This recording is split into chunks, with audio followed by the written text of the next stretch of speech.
Spanish, and then will be translated in English for Mariela Alejandra Palacio. Okay, porque voy a hablar en inglés. Sí, sí, all the conference is in English. You got new charger? English, only some participants, Argentine authorities speaking Spanish, because we have audience only Spanish speakers. But the conference is all in English, and who those speaking Spanish will be translated by Mariela Alejandra Palacio. Muchas gracias. We start in a few seconds. I waiting Mariela Parisi be connected.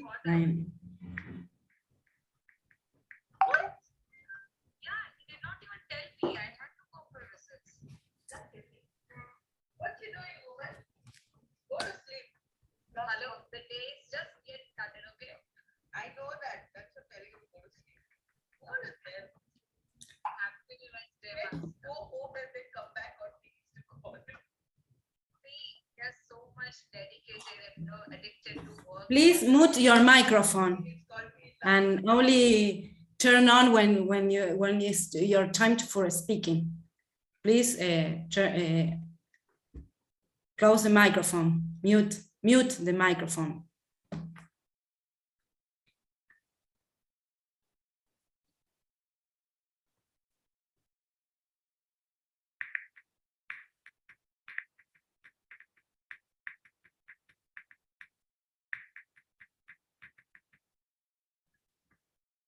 In 1 minute, we start. In 1 minute.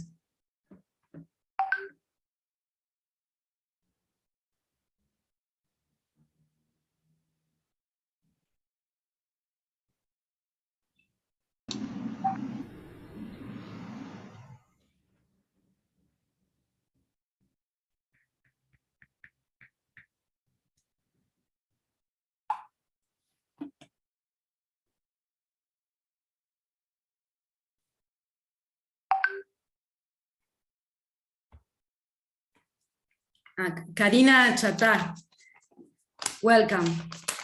Bueno. Now we start. Okay. Please, all microphone mute and turn on when your turn to speak. Bueno. Now we start. Good morning to Excellencies, Argentine authorities, important panel from India and Argentina, and people in the audience for these countries. I would like to thank to Ambassador from India in Argentina and Uruguay, Dinesh Bhatia, to be the guest of honor. Thank you very much.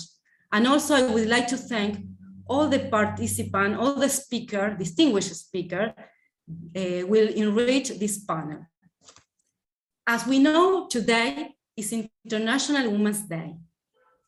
This conference is organized by Polo Ediciones, and publishing house from Cordoba, and Transbrahma, a think tank from India. I'm Alelí Peiró. It's my absolute pleasure and privilege to be moderating this important event. It's important to see people in Argentina and India with the same aim for gender equality. Both countries, India and Argentina, have so much in common, and a deep respect and admiration from each other, both as land of peace and democracy. I was awarded by the government of India with a scholarship in Bangalore. It was a beautiful experience shared with people of 22 countries. India empowered me as a woman with yoga and its philosophy. With this confidence win, I became a writer, a trekking guide, a business consultant. We have a lot for gender equality, but there's still a long way to go, because a few women at the decision table, women earn less than men in the same jobs. With the pandemic, increased poverty and based violence, gender-based violence. But during the pandemic, we are making a lot working together. The women are making a lot working together, especially in the health sector. We are strong, and we prove it during the pandemic. Now, is have the great honor to introduce the ambassador of India in Argentina and Uruguay, Dinesh Bhatia, who is the guest of honor. Excellency, the panel is yours.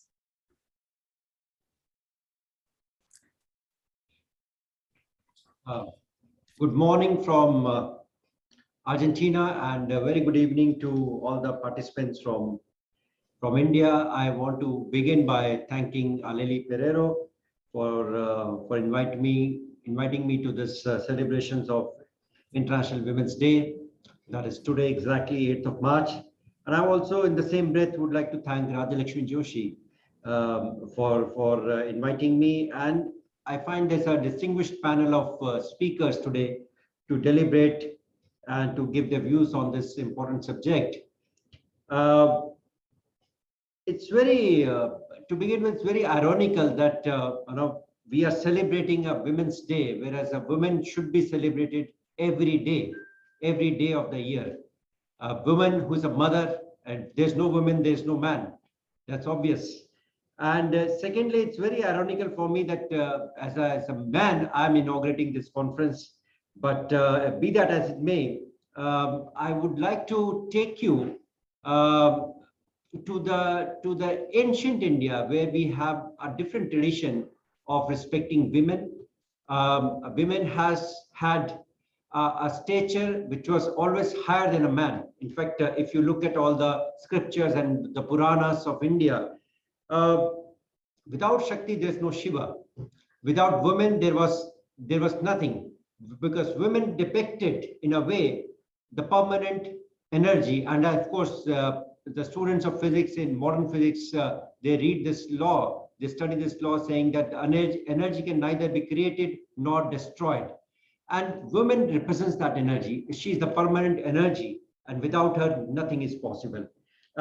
We also have this beautiful concept of Ardhanarishwar, because when the whole Brahman, the whole universe was created, the God divided himself or herself. We don't know who the God was, he or she, divided into two. One part was, the left part was woman, the right part was man. So there has been a complementarity of man and woman in our culture, in our scriptures, in our system.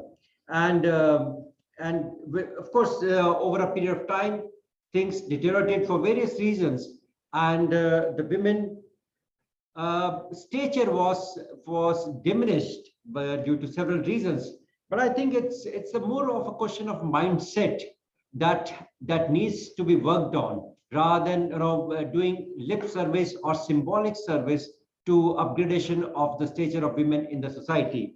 The mindset needs to be changed, and that, of course, for that there are several actions being undertaken by governments across the world, particularly I would say the government of India. The social and financial inclusion of women in economy and in the social system of India, it's very important. If that happens and the girl child starts going to the school, they start getting educated, and of course Prime Minister himself gave this beautiful title that Beti Bachao, Beti Padhao, that save the girl child and also educate the girl child. I think these are very important indications of how India is progressing, in which direction Indian society is moving. So coming back to the mindset, I would say that we all need to work upon this together. And while we celebrate women every day in our respective societies, in our respective homes, today, this being the International Women's Day, today is the day when we should particularly focus on this and take a minute to rethink what more can be done to bring, if at all, the stature of women at par in all walks of life with a man, because there is certainly a discrimination which again is a result of a mindset which needs to be dealt with. And I think as a society, we need to take the ownership of this subject and work together. I see there are a lot of luminaries on the panel, and they will have their opinions. I wish them great deliberations. Hopefully, they will be able to give us some new ideas today in their discussions. So without taking much further time, I would like to convey my best wishes to all the participants in this conference. And once again, thank you to Alelí and Rajalashmi for inviting me. Wish you all the very best. Again, have a great day, whatever is left of the day in India. And of course, we have the whole day ahead of us in Argentina. Muchísimas gracias. Dhanyavad. Thank you. Thank you very much, His Excellency, for your insight about this issue. Thank you so much for being the guest of honor. And your words I agree with you. The important is change the mindset, and Betty Patao, the woman and the girls, women and men just equal, and all deserve the same rights. Well, now I move to our speaker in two panels. Our first panel is integrated by Argentina authorities. And then we have a second panel for distinguished guests in made but different area, namely scientific, TV panels, software engineer. First, I introduce the first panel. The first speaker will be Naum Mirad, a member of the direction of National Institute of Associativism and Social Economy, INAES. He speaks about the successful story for women who start their cooperatives. The second speaker will be Soledad Ferraro. She is a counsel at local legislative branch of Córdoba government, professor in science education in National University of Córdoba, and study in the law school. She has been consult at United States Nation Development Programs and responsible for professional training programs attending fiscal credit. And for close the first panel, Mariela Parisi, the Dean of Faculty of Communication at National University of Córdoba, and also she is a research professor of audiovisual narratives. She speaks about the institutional changes for gender equality and diversity. Now we over Naum Mirad. Naum Mirad, es un placer escucharte. ¿Estás ahí, Naum? Naum Mirad. Acá estamos. Buen día. Bueno, buen día, es un placer escucharte. Él es miembro, como dije, del INAES, del directorio del INAES, es vocal del INAES.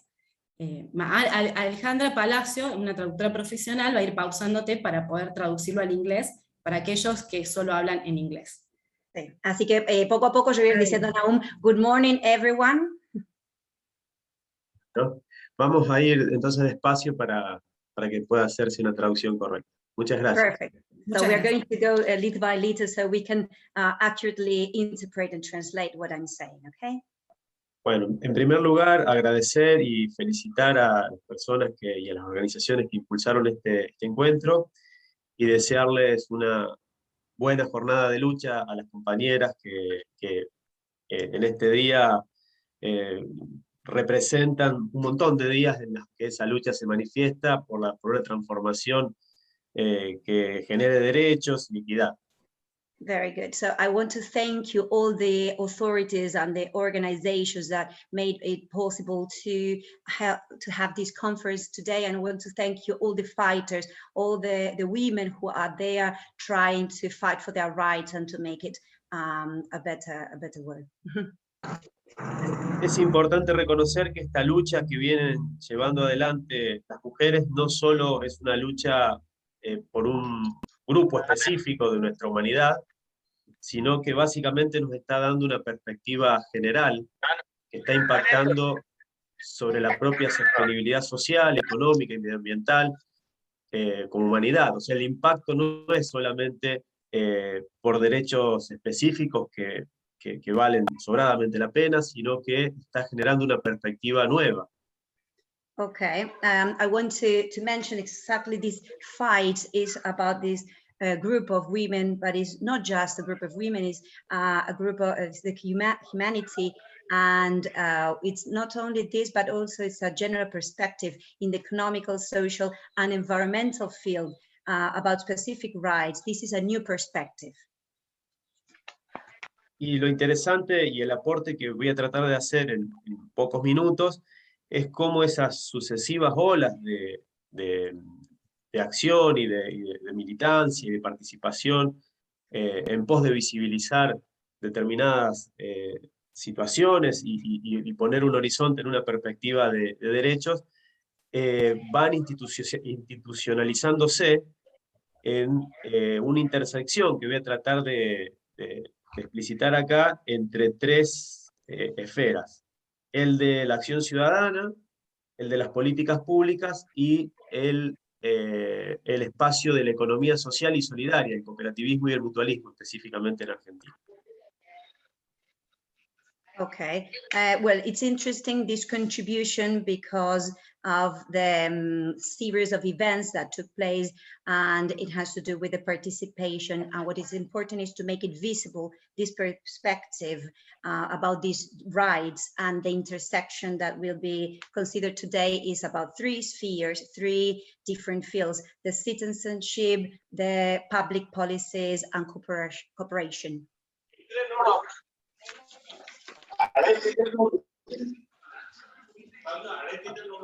Hay un micrófono abierto. Y please mute the microphone, please.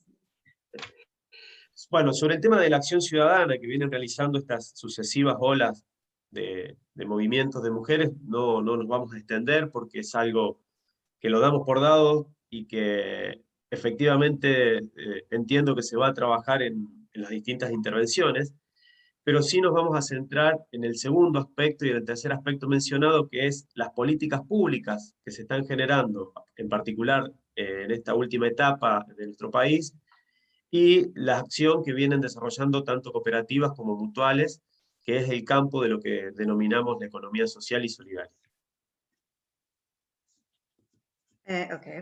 Well, this action about citizenship is related to basically, even though we are going to cover this topic in different interventions, in different times, the second aspect that I'm going to focus is on the public policies in our country, more specifically about the cooperatives and the mutual organizations, especially in the economic and social field.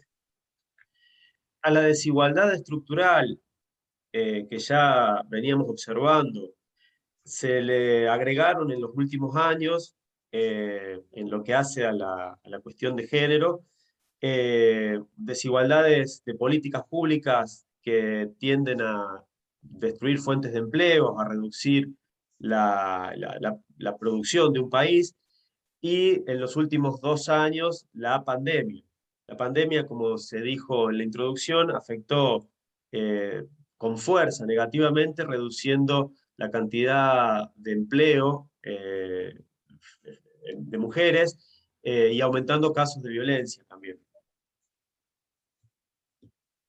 Yes, as regards these public policies that I was mentioning before, I want to mention that these public policies destroyed the work possibilities, the opportunities that women had, and this pandemic also affected strongly this, reducing the number of jobs and occupations for women. El gobierno nacional tomó como una iniciativa central esta cuestión. Por primera vez aparece un ministerio específico en el ámbito nacional. El presupuesto nacional para el 2022, que finalmente no fue votado por el Congreso, pero sí el Ejecutivo está invirtiendo en base a ese presupuesto. Por primera vez incorpora también cerca del 15%, superando es el 15,4% del mismo presupuesto destinado a políticas de género. Estamos hablando de un 3,5% del PBI nacional. There are national government initiatives that are crucial, and this has to do with the organization of a ministry in the national field, in which there was a proposal, a national proposal in which it was voted about this, and it was the first time that this was approved, the 15.4% of the budget. Hay un esfuerzo muy importante también por las áreas productivas, Ministerio de Desarrollo Productivo, etcétera, del gobierno nacional de implementar precisamente políticas económicas, políticas productivas activas, donde se incorporen a las mujeres a la actividad productiva, entre ellas en el área de organizaciones cooperativas y mutuales. Okay, there is some special interest and there's a special we are trying to introduce in the productive area, in the political, economical, and productive fields, women, so they can be taken into consideration in this sector. Por otro lado, también hay una activa formación de funcionarios y funcionarias del Estado Nacional, traducido en capacitaciones permanentes sobre ley Micaela, etcétera, pero también el fuerte impulso por llegar a una paridad de género en tema de cantidad de personas trabajando en los distintos niveles de gobierno. Okay, on the other hand, there are public officers that are continuously working, for example, with the Micaela Act and trying to achieve the equality, the gender equality is what we are trying to achieve. También, bueno, cuando hablamos de géneros, hablamos, por supuesto, de distintas diversidades que están incluidas en estas políticas como un capítulo específico. When we are talking about genre, we are also talking about diversity specifically. Bien. Entonces, tenemos un gobierno decidido a avanzar con políticas de géneros de manera activa. Por otro lado, tenemos la realidad del cooperativismo y el mutualismo en nuestro país. En Argentina hay cerca de 28 millones de personas que están asociadas a alguna cooperativa o alguna mutual, con una presencia en más del 95% de las localidades de nuestro país. Okay, our government has decided to move on these political issues, specifically on the cooperation and mutualism. And in Argentina, there are 28 million of people that are already associated. That it's a 95%, 95%, 95%? 95%. 95%. Si lo comparamos a nivel mundial, vamos a tener alguna cuestión interesante para ver. En el mundo hay aproximadamente 1.500 millones de personas asociadas a cooperativas y mutuales, que si lo comparamos con la población mundial nos da una tasa de aproximadamente el 16-17%.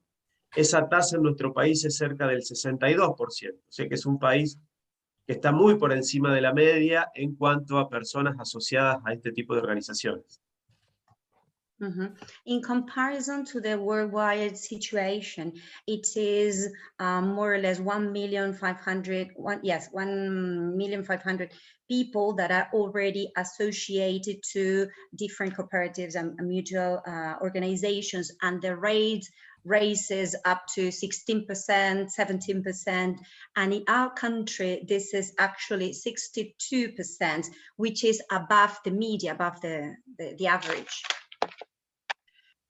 Estamos hablando de organizaciones que se dedican a las más diversas actividades productivas y generación de servicios, yendo a terrenos como el de la salud, los servicios públicos, la generación de trabajo industrial, trabajo productivo, el sector agropecuario, en el ámbito del consumo, es decir, organizaciones que están activas en la producción de economía, en la generación de empleo, en la generación de producción y del desarrollo local. So we are talking about organizations or different fields as regards health, public services, industrial work, agriculture, consumption. So this is active in the economic productivity.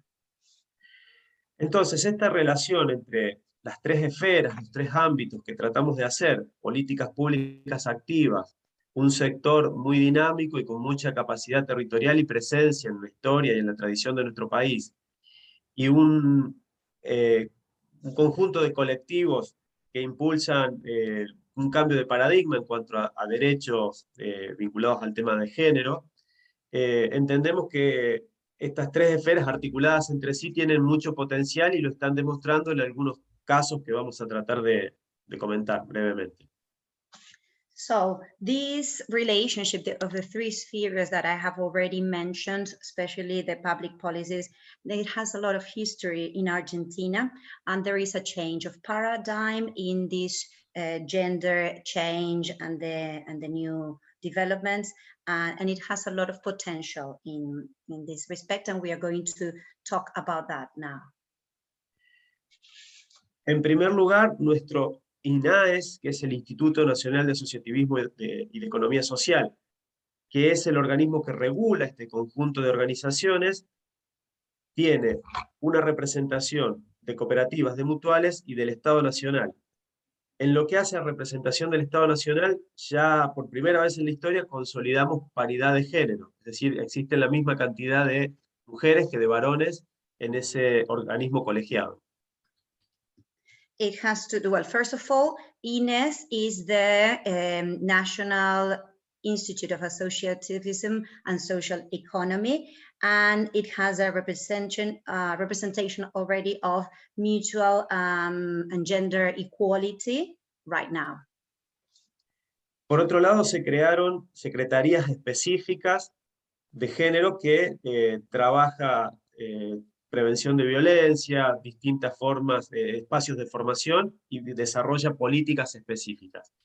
Además, por primera vez en este 2022, el organismo cuenta con un presupuesto específico para desarrollar cooperativas y mutuales que incluyan el trabajo y la participación mayoritaria de mujeres.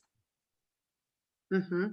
So on the other hand, we also have different secretaries that are specifically for gender participation, prevention of violence, and there are different spaces of areas of development, of education, preparation for women. And this year, 2022, the budget already includes cooperatives and mutuals for the equal participation of women. Y por otra parte, las mismas agrupaciones que se vienen desarrollando de género, de mujeres, es decir, las distintas olas del feminismo se fueron llamando de distinta manera, del propio movimiento, constituyeron una agenda muy poderosa de 4 puntos para trabajar el cambio dentro de lo que es el cooperativismo y el mutualismo. Okay. La sostenibilidad de la vida, como un primer punto, el desarrollo de emprendimientos productivos específicos que atiendan la mayor participación de mujeres, la dimensión política en las intervenciones en el espacio institucional y un cambio cultural profundo dentro del movimiento mutual y cooperativo. Okay, so this has to do with different groups, about gender groups in which women were represented and also integrated, these waves of feminism in which they share the same interest, and the agenda has 4 points. It has to do with sustainability of life. It has to do with entrepreneurship, with productivity of the production, and the political dimension includes the specific interventions, institutional interventions, and deeper than that is the change that we are trying to achieve. En cuanto al punto de la sostenibilidad de la vida, es muy importante porque se llega a la conclusión de que las mujeres hacen la tarea de cuidados de niños y niñas, adolescentes, de personas de mayor edad, de personas en situación de enfermedad. Y ese es un trabajo no reconocido. Entonces, una de las estrategias es realizar una formalización de lo que se conoce como la economía del cuidado, muy articulado con DINAPAM, que es la Dirección Nacional de Políticas para Adultos Mayores, el INADI, que es el Instituto para la Discapacidad, es decir, distintos organismos que trabajan los cuidados. De manera articulada estamos desarrollando cooperativas de cuidados. So this sustainability, the life sustainability that we are trying to achieve, the summary is that women take care of people, and this taking care of children, taking care of adolescents, teenagers, senior people, the sick. This is a kind of work that is not paid, and for that reason we are trying to formalize the economy, or make it formal as regards taking care. And there are different policies as regards this, for example in INADI, and then that's why we are trying to make these cooperatives and mutual organizations to help women in that aspect.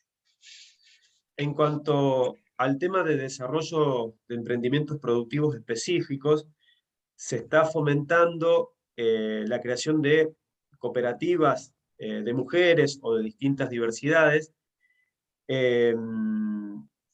teniendo prioridad por aquellas personas que están o que han sido sometidas a violencia, o que han estado en situaciones, por ejemplo, en contexto de encierro, es decir, sectores más vulnerables. Entonces hay una política pública destinada a la creación de unidades productivas basadas en cooperativas para mujeres y diversidades que están en situación más vulnerable. So this, in the second point, as regards the development of entrepreneurship and productivity, specifically, this is focused specifically to women and diversity. Especially, we are giving priority to those women and diversity that have been suffering violence, or they have been confined, and we have organized these cooperatives for these women who have been more vulnerable. En cuanto a la dimensión de la intervención política en las instituciones, es decir, en los puestos de dirección de cooperativas, mutuales, federaciones, es decir, de todo el sistema institucional, hay un consenso y un compromiso de avanzar no a través del sistema de cupos, sino a partir de generando una mayor participación y modificando a veces normativas específicas que impiden que mujeres puedan ocupar puestos de dirección. Han sido, o se van removiendo, o se van modificando, mejor dicho, esas normativas que impedían. Entonces hay un consenso no con un sistema de cupos, sino de una readecuación institucional general. So this dimension... Perdón, yeah. sorry. ¿Podrías, Naum, ir cerrando tu idea? Ahora va a traducir, porque tenemos muy poco tiempo, aunque es tan importante lo que estamos escuchando. Si podrías ir cerrando tu idea luego de ser traducida. Okay, well, in this dimension, the political intervention as regards the institutional jobs occupation, there is an agreement as regards moving on, and not based on quotas, not based on a specific number of women occupying certain places, but rather having more general participation in which women can take these positions, but not according to a quota. En cuanto al cambio cultural, se está trabajando mucho en aspectos educativos basados en la ESI, es decir, en la educación sexual integral, con niños, niñas y adolescentes, y además se está trabajando con campañas específicas de buen trato en los espacios institucionales, en los espacios organizativos. Okay, as regards the cultural change in this education, in the education field, the ESI has been devoted to work with children and adults in campaigns in which everyone receive a good treatment. They are working on the manners. Para cerrar la idea y la presentación, entonces la conclusión o la idea final es que estas tres esferas, estos tres ámbitos, el de la participación ciudadana, el de la política pública y el de un formato organizativo con tanto arraigo, desarrollo y presencia en nuestro territorio, pueden ser, y lo están siendo, un vehículo ideal para desarrollar esta transformación profunda que está habiendo en cuestión de género en nuestro país. Okay, in order to conclude and to close this idea of the three spheres that I have developed today, the citizenship participation, the public policies, and the organization in different cooperatives, I believe that this is a very interesting and useful vehicle to develop this deeper change and to work like this in our country. Okay. Bueno, muchas gracias. No, muchas gracias, Naum, Mirad. Felicitaciones por el gran trabajo que estás haciendo en el INAES. It is important to have more public policy, definitely. And association, this type of association and cooperatives have a crucial role in the eradication of hunger and poverty. Muchas gracias. Ahora, con nosotros Soledad Ferraro. Soledad Ferraro, ¿estás ahí?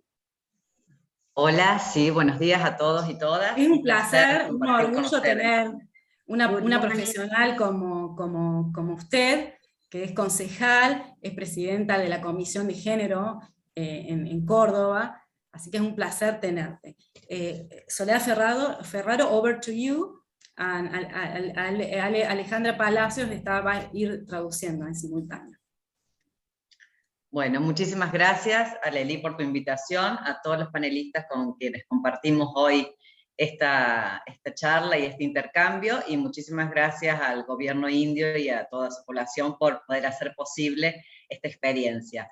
En esta charla, mi idea era poder compartir con ustedes algunas modificaciones en relación a políticas públicas en materia de género y diversidad que hemos ido llevando adelante en la ciudad de Córdoba, o sea, con una perspectiva local. Okay, thank you very much, Alelí, and all the speakers and the Indian government to make this possible. Today, I want to talk about the different changes as regards the public policies and the gender diversity, but specifically in the local aspect, in the local sphere.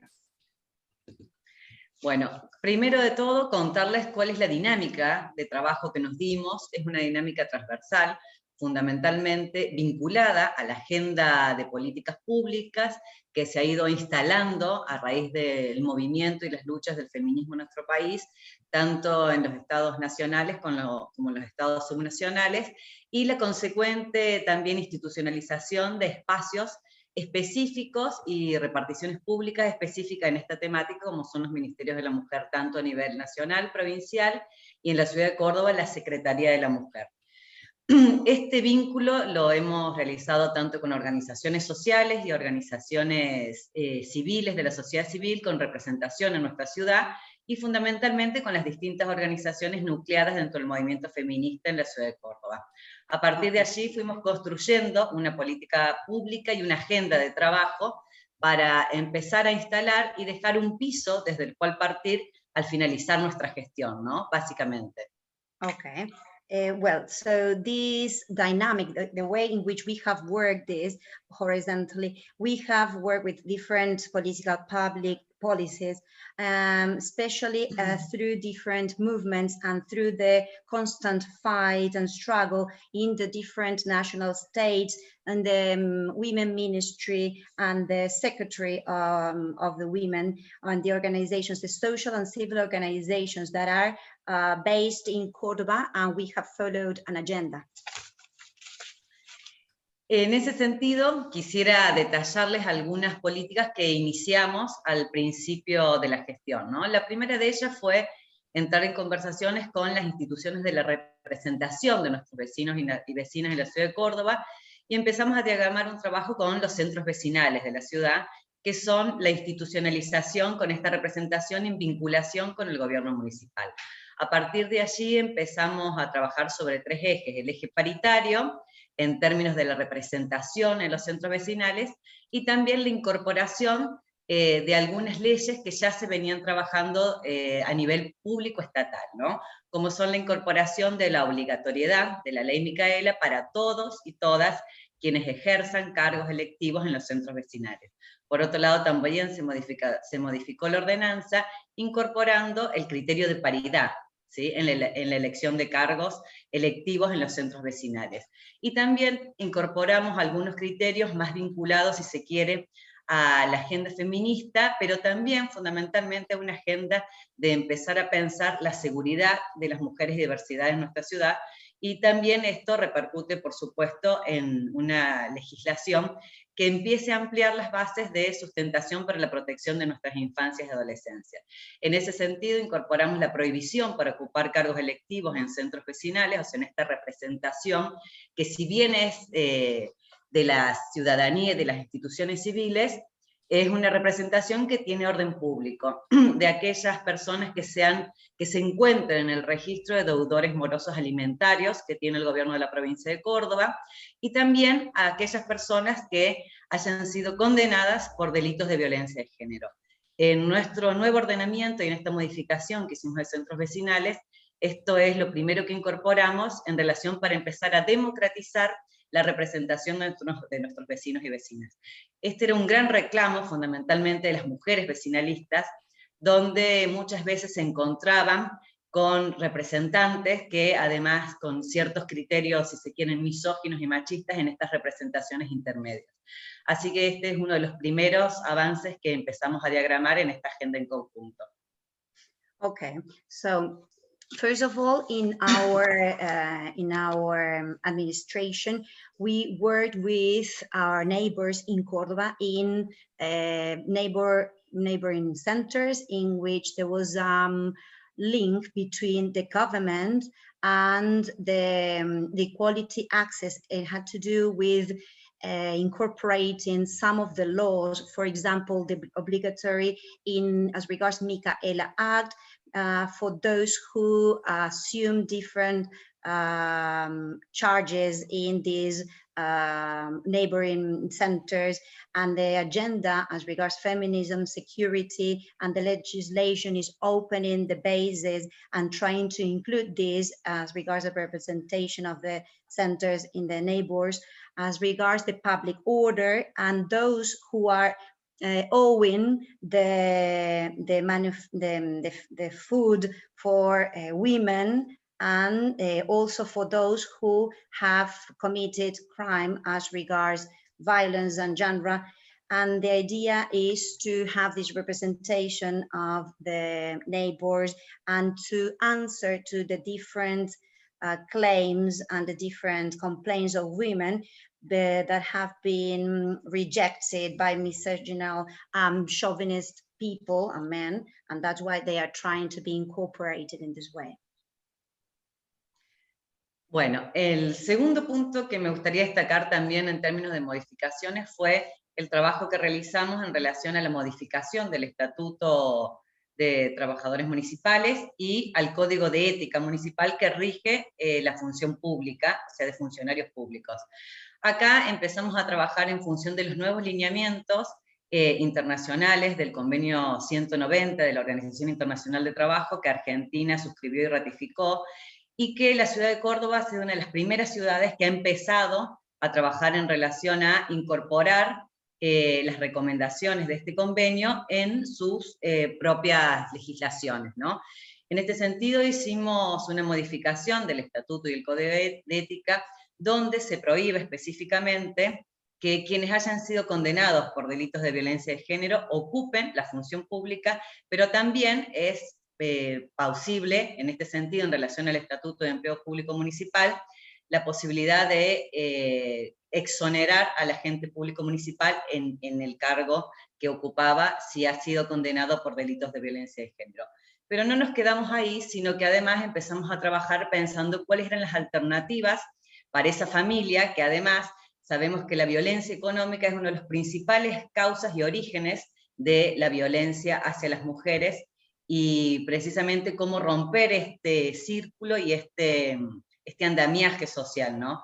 Y en ese sentido, entonces, propusimos, que por supuesto no estuvo exento de debate, se debatió mucho esta ordenanza, con la oposición llegamos a grandes consensos, y incorporamos la posibilidad que la pareja, esposa, hija o hijo, cónyuge o conviviente, que haya sido víctima de violencia de género por parte de un agente público municipal, puede incorporarse a la planta de empleo municipal, no en el mismo cargo, ¿sí?, como establecen algunos estatutos en algunos convenios colectivos, sino en un cargo que podría ser similar. Lo que debe respetarse siempre es el ingreso que tenía asignada esa familia para poder seguir generando la manutención y poder garantizar una calidad de vida similar a la que tenían antes, digamos, a través del ingreso del agente público municipal, que en este caso sería exonerado. Esto nos parece un avance. Somos la segunda ciudad en el país que tiene una ordenanza de estas características. La otra ciudad es Santa Rosa de la Pampa. Somos las únicas ciudades que tenemos incorporado en este sentido este tipo de modificaciones y esta posibilidad de incorporar a las víctimas de violencia como una política reparatoria, pero también es una política preventiva. ¿Por qué? Porque esto también lleva a que muchas mujeres que son víctimas de violencia de género, y fundamentalmente muchas veces no denuncian o no prosiguen, ¿sí?, la instancia judicial, precisamente por la dependencia económica y las implicancias que eso acarrea para después poder garantizar su subsistencia y la de su familia. Entonces esto también nos parece novedoso. Nosotros estamos trabajando también en vínculo con algunas instituciones sindicales y representantes de distintos sindicatos para tratar de llevar esta iniciativa a otros convenios colectivos de trabajo donde efectivamente podamos empezar a pensar una sociedad libre de violencia, por lo pronto en los ámbitos laborales, ¿no? Y cómo esto impacta también en las relaciones familiares y sociales. Okay, well, this has to do with, well, the second point is the change of the law, of the work law in the municipality. There are new guidelines as regards the work organization, especially in Córdoba, in which the recommendations of the law have been taken into consideration in the code of ethics or to those who have been condemned for violence, and they work with the families in which they have suffered violence, and the violence has been towards women. And in order to change and to break this social scaffolding, the opposition has incorporated that the husband or the partner or the spouses have that have been suffering violence can be incorporated in a post, in a position, considering in that way we are going to guarantee the quality, the life quality that the family had before being suffering violence.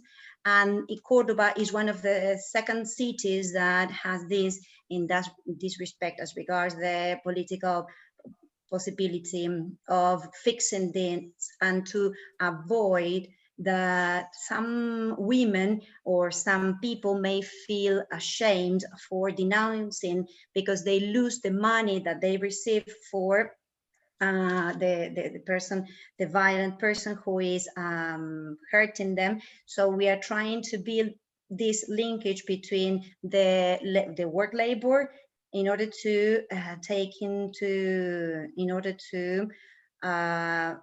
be able to guarantee that people are safe in this respect.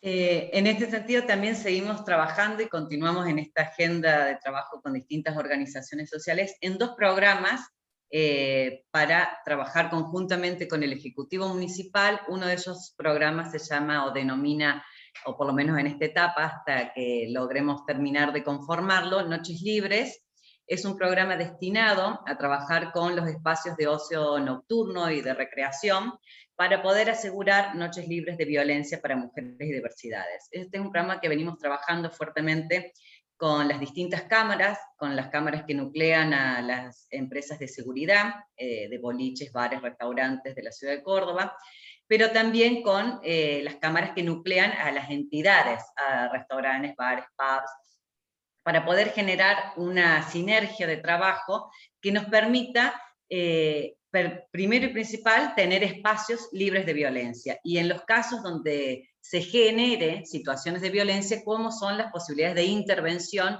quiénes tienen que intervenir y de qué manera. Entonces estamos trabajando en la elaboración de protocolos base para poder generar estos espacios de actuación, porque también es cierto que los miembros de a veces instituciones de seguridad privada no tienen en claro, no tienen la suficiente claridad de cómo abordar estas situaciones, más que muchas veces claramente dentro del espacio del grupo y del entorno, estas determinadas acciones vinculadas a violencia a veces son permitidas y en algunos casos son hasta, te diría, generadas en función de casi que una arenga permanente para que sucedan. Entonces, bueno, ¿cómo son las posibilidades de intervención para que esto no genere una escalada en la violencia, sino que aminore? ¿Cómo trabajar con el personal de estas instituciones? Y fundamentalmente, ¿cómo garantizar una intervención concreta, segura, y en el caso de que las mujeres y diversidades tengan que volverse a su casa, generar un contexto para que puedan volver de manera segura y no solas. Hemos visto hace muy poco en nuestro país la necesidad imperiosa de que el sector privado se involucre en este tipo de acciones precisamente para poder garantizar nuestro tránsito en la vía pública y fundamentalmente en los espacios, digamos, que son de ocio nocturno, donde generalmente suceden muchas de estas situaciones. Okay, well, this... sí, no sé si Alelí, ¿vos querías comentar algo? No. Adelante, Alejandra. Bien, bien. Okay, one of the points and the projects that we have been working with is about free nights or noches libres to work with the free entertainment at night, in which different chambers that work together with companies that, security companies and companies that are in relation to gastronomy, restaurants and bars, in order to avoid violence and in order to generate spaces free of violence. There have been certain protocols that have been designed based on this, in which there is activation of these spaces, because some of the members of the private security do not know how to approach this situation, and there are a lot of situations that are allowed or that are generated in relationship or they are just happening, and there is a need of intervention in order to guarantee the concrete security of women, especially in the context in which we need to guarantee and secure that women are going to come back home secure and safe. Otro de los ejes que estamos trabajando también con distintas organizaciones de mujeres, fundamentalmente de sectores populares, es un programa integral de derechos menstruales, donde nuestro objetivo es también empezar a trabajar dentro de este eje en relación a los derechos de las mujeres, también empezar a pensar y trabajar sobre la cuestión ambiental, ¿no? Sabemos que la menstruación es todavía un tema tabú en nuestra sociedad. En la modificación que establecimos del Estatuto Público Municipal, del Empleo Público Municipal, también incorporamos distintas licencias, la licencia para casos de violencia de género, y también garantizamos una licencia por día menstrual, ¿no? Que esto suele ser, en los ambientes laborales, una temática que en general las mujeres tratan de, o solapan, ¿sí?, la licencia por día menstrual con una licencia particular por cualquier índole que suele estar en todos los estatutos de trabajo, siendo la verdad que bastante injusto para nosotras tener que muchas veces soportar dolores menstruales o incluso mancharnos en nuestros espacios de trabajo y demás sin tener la posibilidad de retirarnos y tener que utilizar las licencias comunes que utiliza cualquier trabajador para cualquier otro caso particular. En este caso particular, el programa de derechos menstruales está pensado para que las mujeres, niñas, adolescentes y varones trans puedan acceder a apósitos, fundamentalmente la copita menstrual, que es una de las cuestiones que estamos tratando de incorporar de manera gratuita en algunas de las reparticiones y a través de la red de instituciones municipales que tiene la ciudad de Córdoba, porque hemos visto, y precisamente ha sido uno de los reclamos de las organizaciones de mujeres de sectores populares, la imposibilidad, fundamentalmente en este contexto de restricción económica y también sanitaria que hemos vivido durante la pandemia. Muchas niñas y adolescentes nos han planteado que tienen que transitar su periodo menstrual con medias, papel, cartones, sin posibilidad de acceder a cuestiones mínimas que deberían ser garantizadas también por los distintos órdenes estatales. Así que estamos trabajando fuertemente,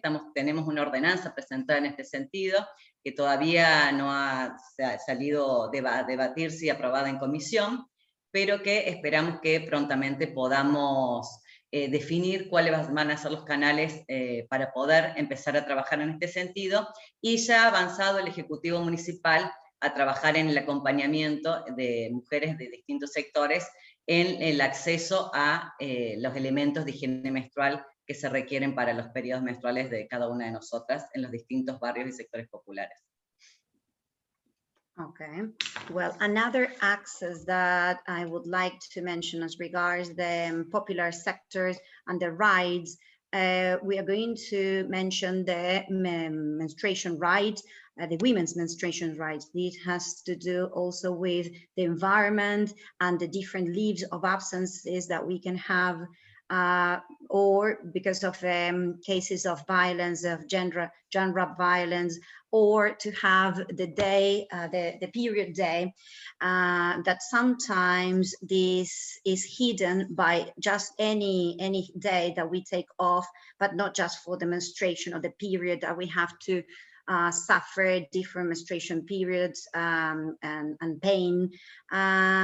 This is possible and also to consider the material and the elements that little girls and young adolescents and transgender need to use, for example, the menstruation cup, and also to consider, and we answer these complaints, and we answer this because of the impossibility to have access of this. Many times they have to use carton or just pieces of cloth, but they don't have proper equipment to deal with this. So there's a specific law that is going to be passed out. So we are waiting, or we are hoping that we can have this municipal access, that we can help and support these young ladies and young adolescents, so they can be taken into consideration in different sectors of Córdoba.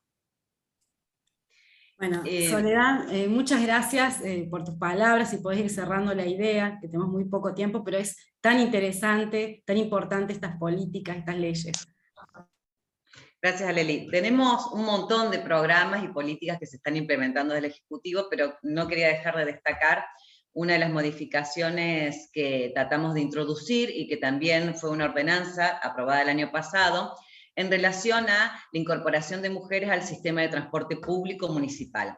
En ese sentido, el año pasado salió una ordenanza donde también debíamos, como Ejecutivo, llamar a las licitaciones para las licencias de taxis y remis de manera paritaria. La mitad van a ser mujeres y la otra mitad van a ser varones y diversidades.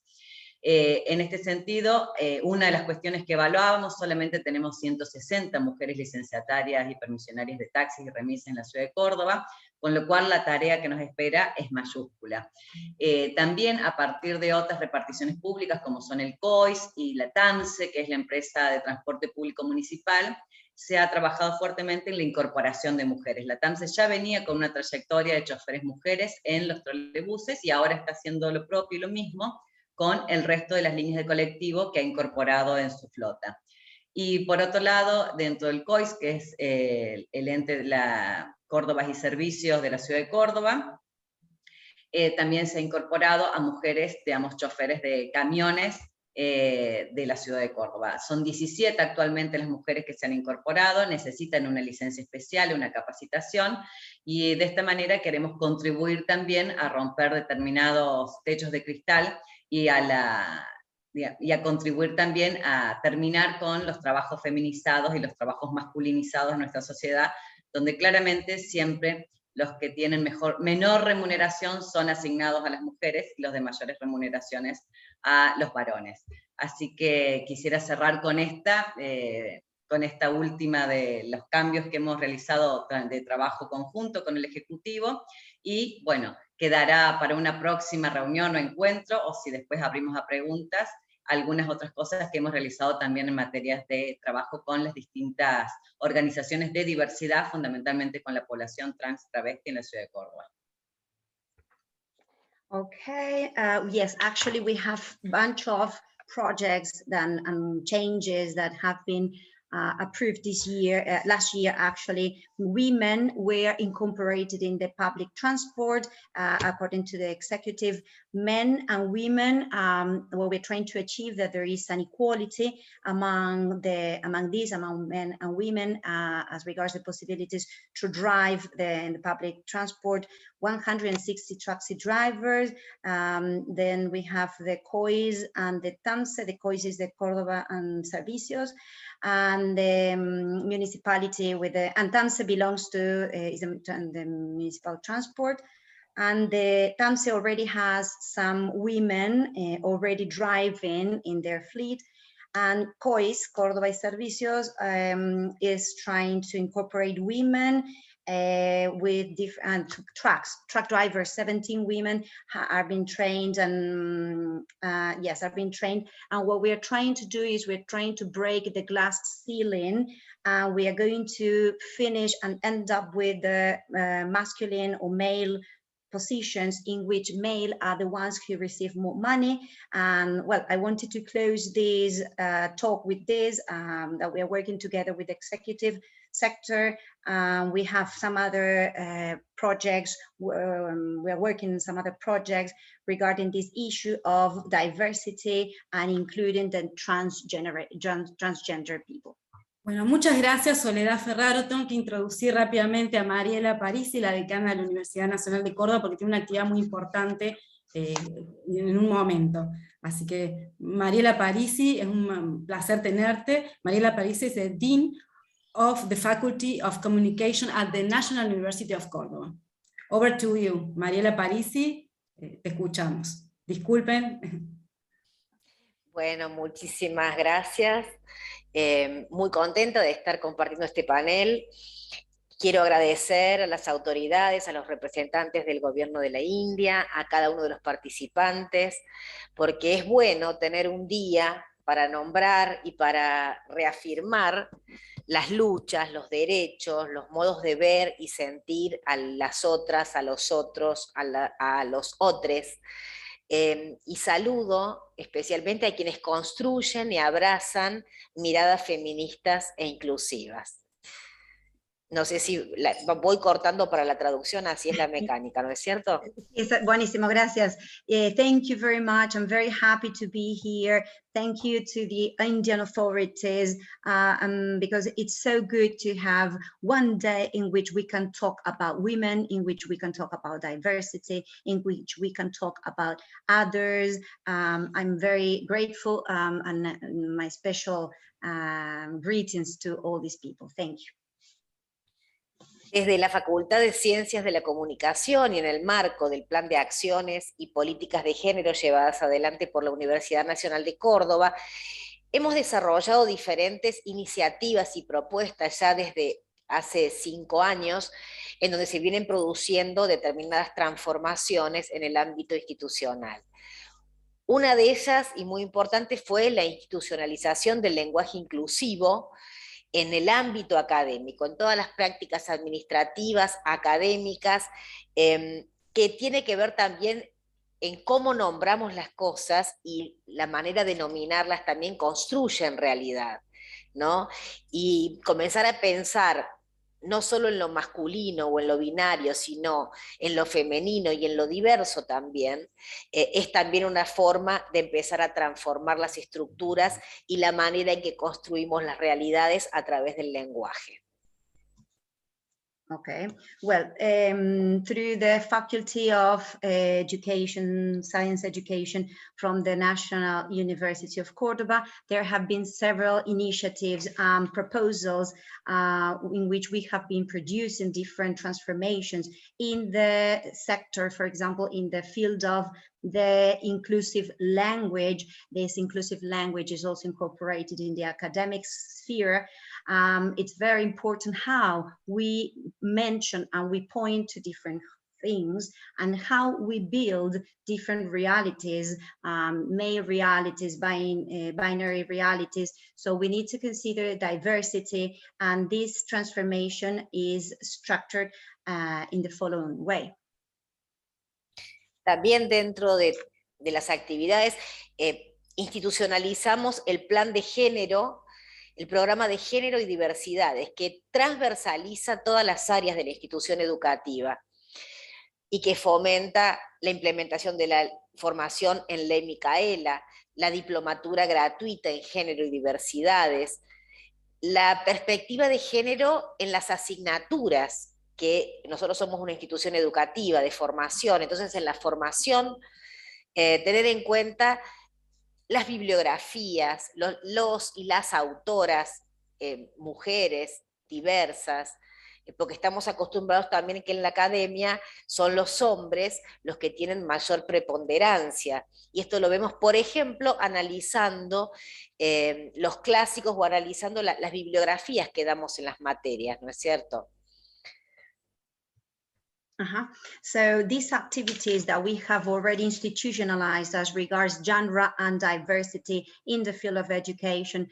For example, we have implemented Micaela Act. Also, we have designed specialization, diplomatura, which is free in genre and diversity. And this has to do with forming teachers or forming our students as regards bibliography, for example, to incorporate different authors, not only just considering men as being the most important or the classics, analyzing the different bibliography. También transformamos espacios, como por ejemplo en la infraestructura, los baños, ¿no? Pasaron a ser, en vez de binarios, baños inclusivos, baños sin género. Estas son algunas de los cambios, ¿no? que empezamos a hacer. Pero también somos una facultad de comunicación, formamos periodistas, formamos comunicadores, estudiamos y analizamos los medios de comunicación. Y ahí me parece que me gustaría, y creo que es importante, hacer una reflexión sobre esto, ¿no es cierto? El ámbito de las comunicaciones, que también hoy transversaliza todas las organizaciones públicas, privadas, del tercer sector, las instituciones educativas. Entonces, es importante ver, ¿no?, que la tarea de los medios de comunicación es clave, que es necesario comprender el papel que tienen en la dinámica de la construcción de subjetividades contemporáneas, porque estamos en sociedades totalmente mediatizadas. Los medios de comunicación, por eso decimos, son actores claves en la perpetuación o en la erradicación de las desigualdades de género. Entonces, es muy importante el papel también que hacemos desde la educación para poder formar en perspectiva de género y derechos. Comunicar con enfoque de derechos. Eso es imprescindible para poder cambiar culturalmente, ¿no es cierto?, y favorecer una deconstrucción de la matriz patriarcal que heredamos. Entonces, los y las actuales y futuros periodistas, comunicadores, pueden comprender e incorporar esta perspectiva en el ejercicio profesional. Esto estaría aportando a la rearticulación de lo humano en aras de un mundo más amplio y menos violento. Okay, well, this has to do with these transformations, these changes, specifically in the infrastructure of the toilets. For example, we no longer have the binary toilets, male, female, but we have inclusive toilets. Some of the changes that we have started and we have made it is as regards the journalists and the communicators that we are forming, and the reflection raises here upon the fields of communication, all the public organizations and private organizations of the third sector. This is a key point of the construction of subjectivities, this perpetration, this repetition, and we are trying to eradicate, we are trying to delete all these inequalities, genre inequalities, and this starts with this approach of right approach that we are having. We are trying to deconstruct the patriarchal image, and we are trying to incorporate in the professional exercise, we are trying to consider and articulate that with our communicators. Ya en la cuarta Conferencia Mundial de Mujeres de las Naciones Unidas, celebrada en 1995 en Beijing, se consideró a los medios como una de las 12 áreas prioritarias para lograr la paridad de género. Esto implica la participación equilibrada de hombres y mujeres en las posiciones de poder, de responsabilidad y de toma de decisiones en todas las esferas de la vida.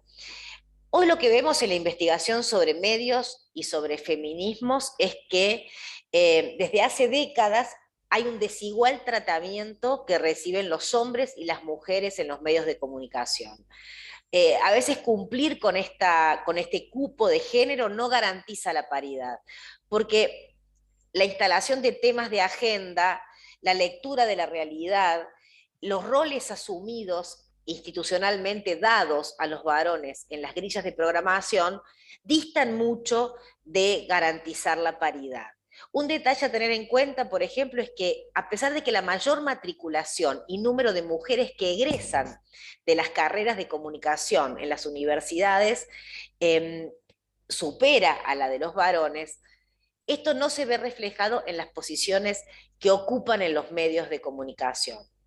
Las periodistas no pueden seguir, y esto lo sostenemos desde la academia, lo sostenemos desde la facultad, ocupando lugares de relleno, abordando temas menores como el clima, las notas de color, el espectáculo, o sea, temas más ligados a estos cuerpos feminizados, ¿no? Domésticamente feminizados, sino que necesitamos justamente poder las mujeres editorializar, garantizar el diálogo entre géneros y abandonar ese lugar de partener de los hombres, porque creemos de que las grandes transformaciones, como han sido a lo largo de la historia, tienen que ver con la lucha de las mujeres. Okay, this has to do with, in the fourth conference of women in Beijing, the participation, the equality and the equal participation was focused on the different power positions in the different spheres of life that women took. This in the means of communication and feminism, and in the different treatment that women receive in the communications in media, actually. For example, to get the quota, the amount of women in specific places, this does not guarantee equality. And this is a specific point that I want to highlight. For example, even though there is a higher number of women that are registered at university, and even though they graduate, more women in our university, this is not reflected on the journalist and the female journalist, because in English, the journalist is a word for both, right? Periodista es para mujer, y bueno, puede ser mujer o varón, right? So they cannot continue occupying places of filling, for example, working with the weather or the climate news or with entertainment or gossip. The body has been feminized, but there should be a way in which the women can edit the dialogue between genres. They are not just partners, they are not just they are not together men, but they can take a position instead. Bueno, para finalizar, quiero ajustarme a los 10 minutos que nos dieron para la exposición. Como Facultad de Comunicación estamos abocados a ofrecer instancias de capacitación, espacios de formación profesional y de producción de conocimientos también, conocimientos socialmente relevantes, porque tenemos la obligación de contribuir a generar ideas, acciones, a transformar para crear mundos justos, equitativos y democráticos. Así que están las puertas abiertas también de nuestra casa para todos ustedes. Somos comunicación en la universidad pública y además este año cumplimos 50 años de comunicación en la universidad pública. Así que muchísimas gracias por este espacio y esta invitación. Muchas gracias, Mariela Parisi. La educación y la comunicación son herramientas muy importantes para erradicar la desigualdad de género. Felicitaciones por los 50 años. También esta idea, Education and communication are the best tool to overcome inequalities and more inclusive world. So, thank you very much. Sí, Alejandra, quería... Termino esta idea. Entonces, lo que termina de decir Mariela. Well, in order to end up my presentation, the Faculty of Communication is trying to help, is an institute of training and professional professional training as regards the communication that is relevant, and we have the obligation to change the world and to make the world more or we are trying to achieve equality and democracy, and we are turning 50 years of communication, and the university is open to all of you, and thank you very much. Muchas gracias, Alejandra Palacio, y bueno, necesitamos más mujeres como Soledad Ferraro y Mariela Parisi en puestos de decisión, en puestos de poder, mujeres brillantes y muy bien formadas. Así que muchas gracias a las dos, muchas gracias también a Naum, Mirad, y ahora continuamos con el segundo panel. Bueno, voy a introducir, tengo el placer de introducir a Evangelina Accastello. ¿Estás ahí, Evangelina? Sí, hola, ¿cómo están? De la empresa Joshi Group, que es una de las mejores empresas de software más grandes del país. Así que el panel es tuyo. I'd like to introduce Evangelina Accastello from Joshi Group, software company. Gracias, Alelí. Bueno, gracias por la invitación. Bueno, como dijo Alelí, soy Evangelina, ingeniera en sistemas de información desde hace ya casi 17 años, apasionada de la tecnología, el trabajo en equipo, y me dediqué principalmente al desarrollo de proyectos de software. En esta exposición lo que les quiero contar y compartir es cómo fue mi experiencia en la tecnología como mujer. Okay, well, good afternoon. Yes, my name is Evangelina. I'm a software engineer for more than, I have been working on this for more than 17 years. I'm passionate about technology and teamwork, mainly in the project management of software. And today, yes, I would be. Okay. Bueno. Es un tema recurrente la falta de mujeres en el ámbito de la tecnología, de la industria tecnológica. Hay estudios que indican que solo el 20% de la plantilla de personal en las empresas como Google o Facebook hoy son mujeres. En Argentina particularmente hay una nota publicada por Tienda Nube, que es una empresa que se dedica al e-commerce, de renombre internacional, donde indica que en Argentina las tecnológicas tienen entre un 10 y un 20% de la plantilla de su personal.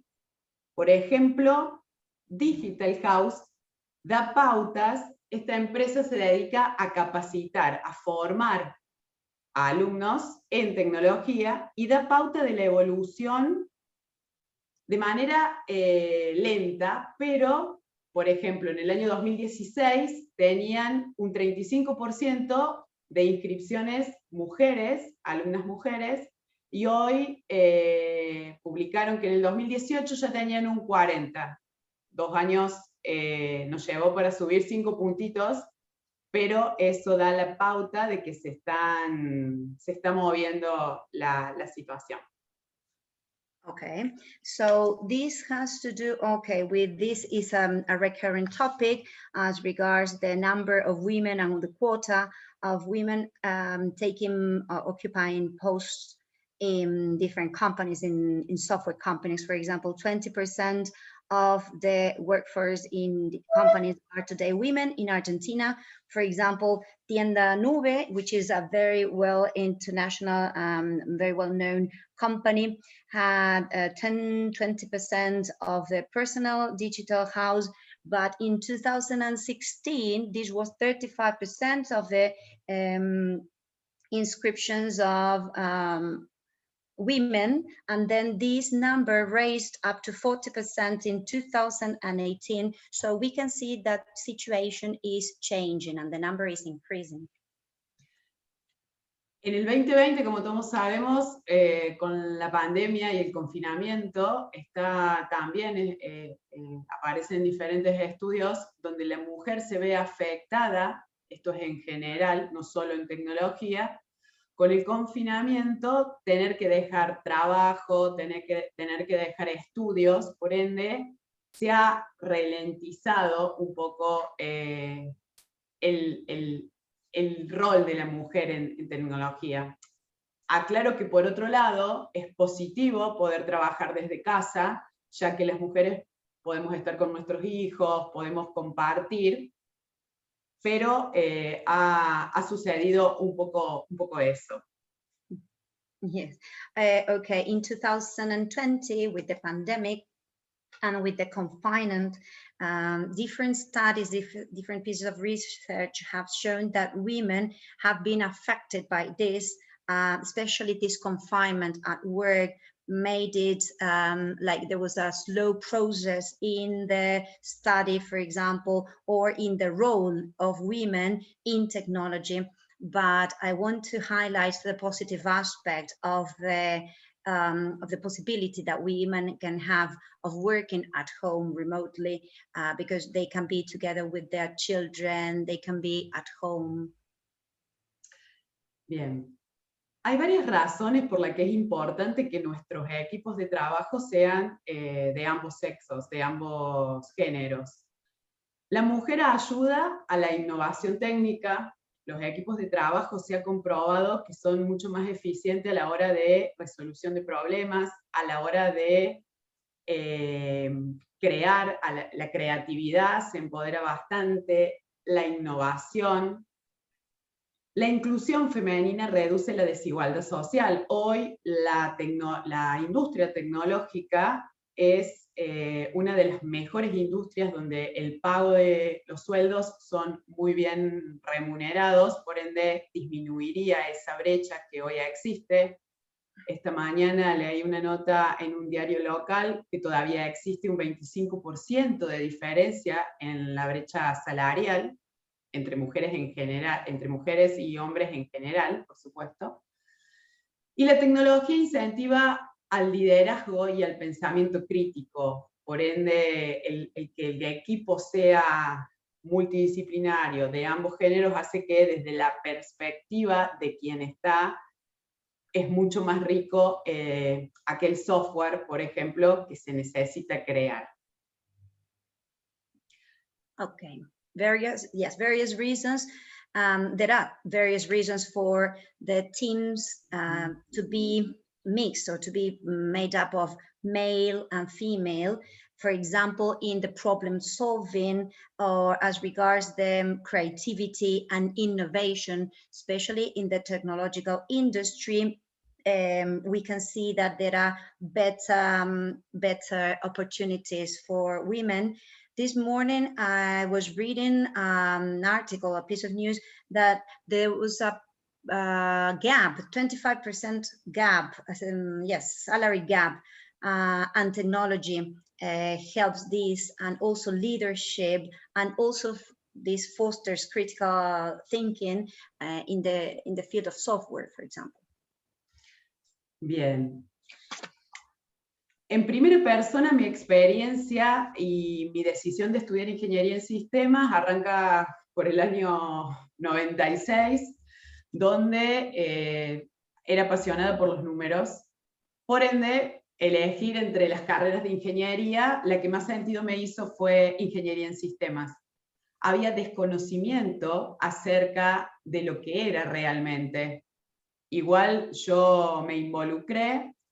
En la universidad comencé a amar la tecnología y me pasaron cosas como que cuando ingresamos éramos muy poquitas mujeres, pero cuando nos recibimos mi equipo tenía, mi grupito de gente, éramos 3 mujeres y 2 varones, lo cual me ponía muy contenta porque era como que habíamos revertido aquella visión de que eran más hombres que mujeres.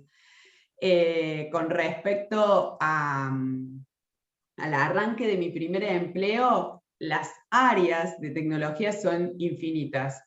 Yo seleccioné o elegí el lugar donde hay 99,8% de varones.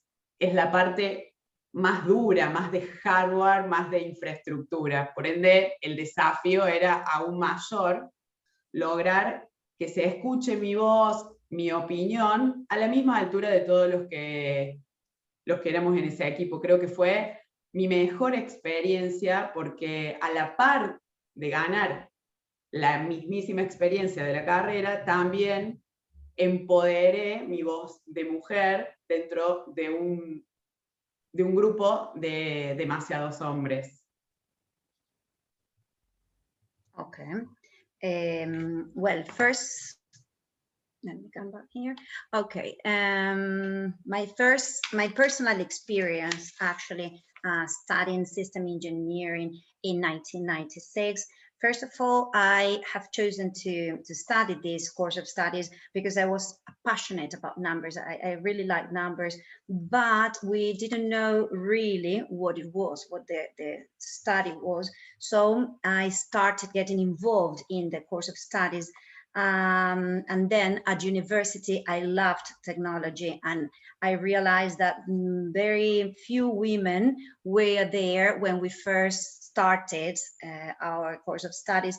But then at the end, our team was made up of 3 women and 2 men, which somehow reverted the vision of more men and less women in that respect.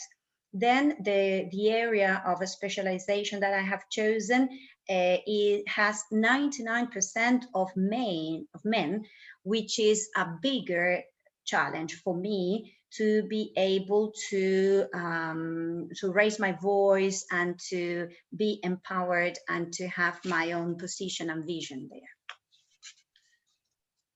Hoy, desde hace 10 años, pertenezco a G Group, como dijo Alelí. Transito mi carrera desarrollando equipos multidisciplinarios de ambos géneros muy desafiantes. Aprendí mucho, me equivoqué mucho, pero fundamentalmente el resultado y el aprendizaje del equipo siempre fue más que positivo. Y viví y experimenté en carne propia lo que hace un momento les comentaba, que eran los factores necesarios de compartir y de que sean de ambos géneros los equipos de trabajo. Hoy me encuentro transitando un cambio de salir de lo operativo para meterme más a lo estratégico, pero siempre en el área de tecnología. Por ende, en el equipo estoy coacheada, o mi mentor es una mujer, pero somos mujeres y hombres que trabajamos en estrategia para mejorar el día a día de nuestra empresa. Okay, today it has been already 10 years that I work to this company, to AGI, and I have learned a lot, and this learning has been based on working together in a team, and the factors, the necessary factors that are in order to achieve certain goals is that we are from different genders, from both genders, in different spaces. And nowadays in my team, my coach, my mentor is a woman, and we work together with men in order to achieve the strategies. Estamos en la cuarta revolución industrial, donde ingresar al mundo tecnológico es una de las principales fuentes laborales para darle a la humanidad lo que necesita. La tecnología, la innovación, la manipulación de datos y mucho más es necesario para poder seguir avanzando en la mejora continua y hacerle la vida más fácil a las personas. En conclusión, sé que a veces es fácil ser una mujer, no es fácil ser una mujer en esta industria. La sociedad en general te pone muchas trabas, hay mucho estereotipo que no son ciertos.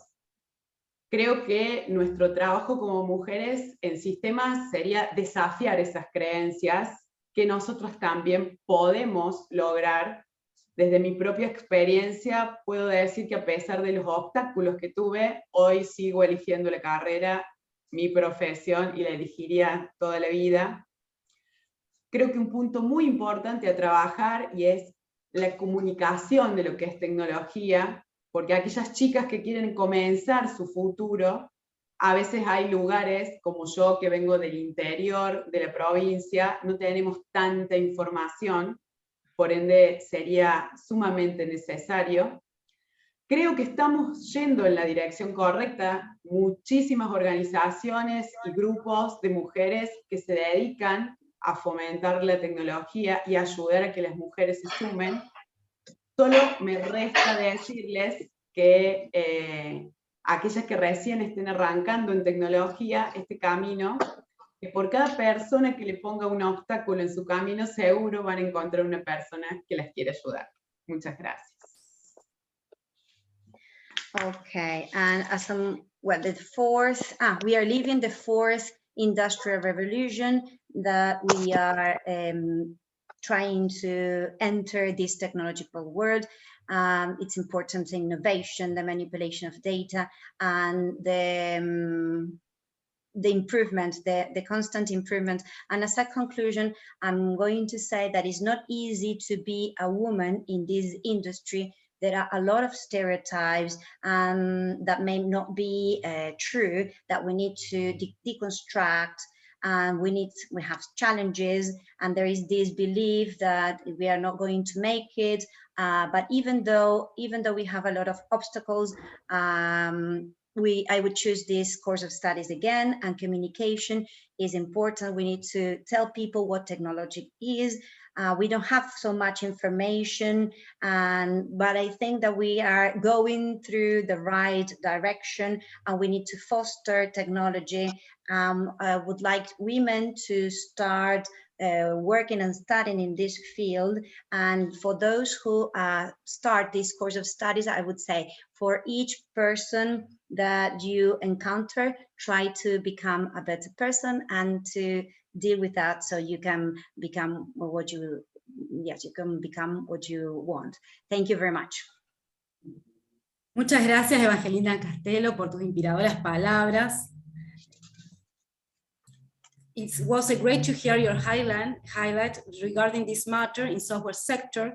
We hope that more women are CEOs. Muchas gracias, Evangelina Accastello. Muchas gracias, Alejandra Palacio, por tu gran trabajo. Thank you very much, Alejandra Palacio, for your great jobs. Thank you. Bye-bye. Bye-bye. Now it's my absolute pleasure to introduce Mr. Siddhartha.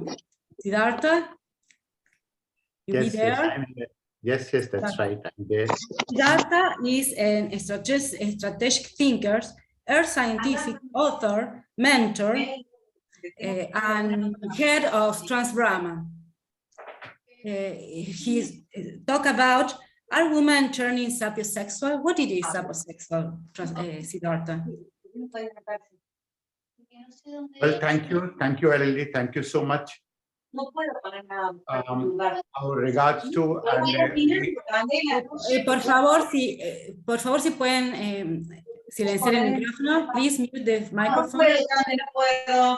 I'm not able to hear. Hence, lot of background noise.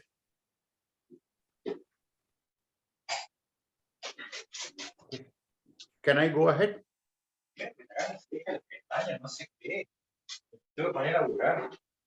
Can I go ahead now? Sorry, Alelí, vos a lo mejor le podés mutear, porque Sí, ella no lo han dejado ahí el micrófono abierto. Estoy tratando de encontrar quién. Es Soledad Ferraro, me parece. No, está mutado. No. Sí, está mutado Soledad Ferraro.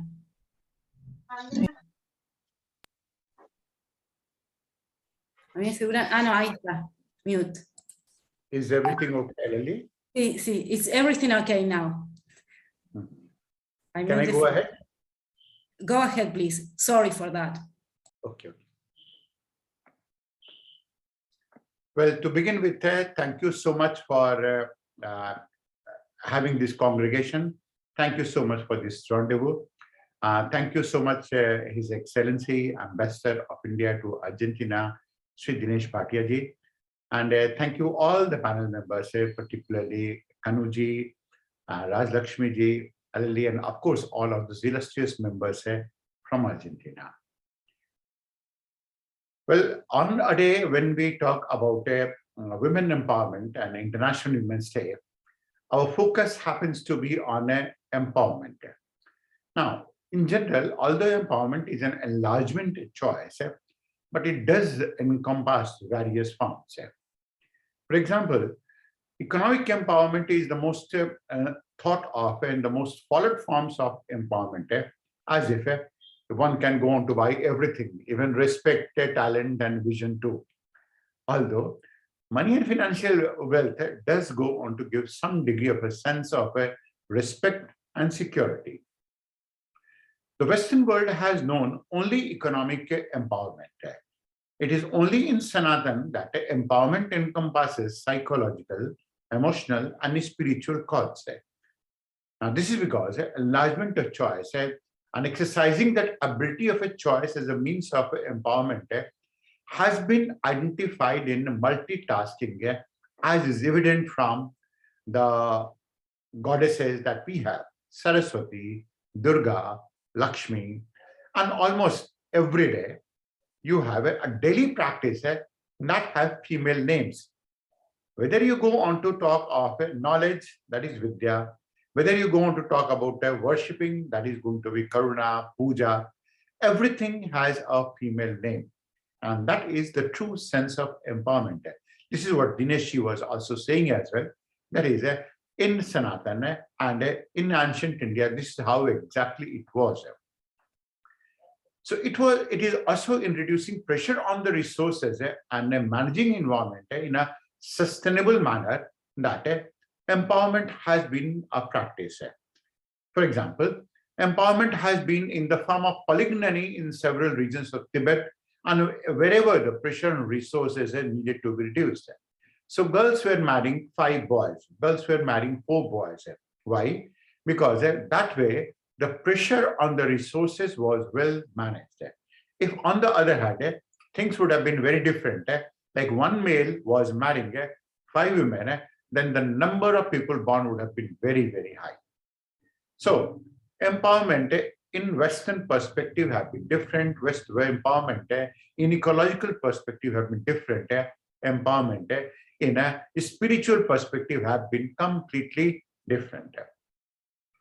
Besides, empowerment can also go on to have a feeling of being powerful as well.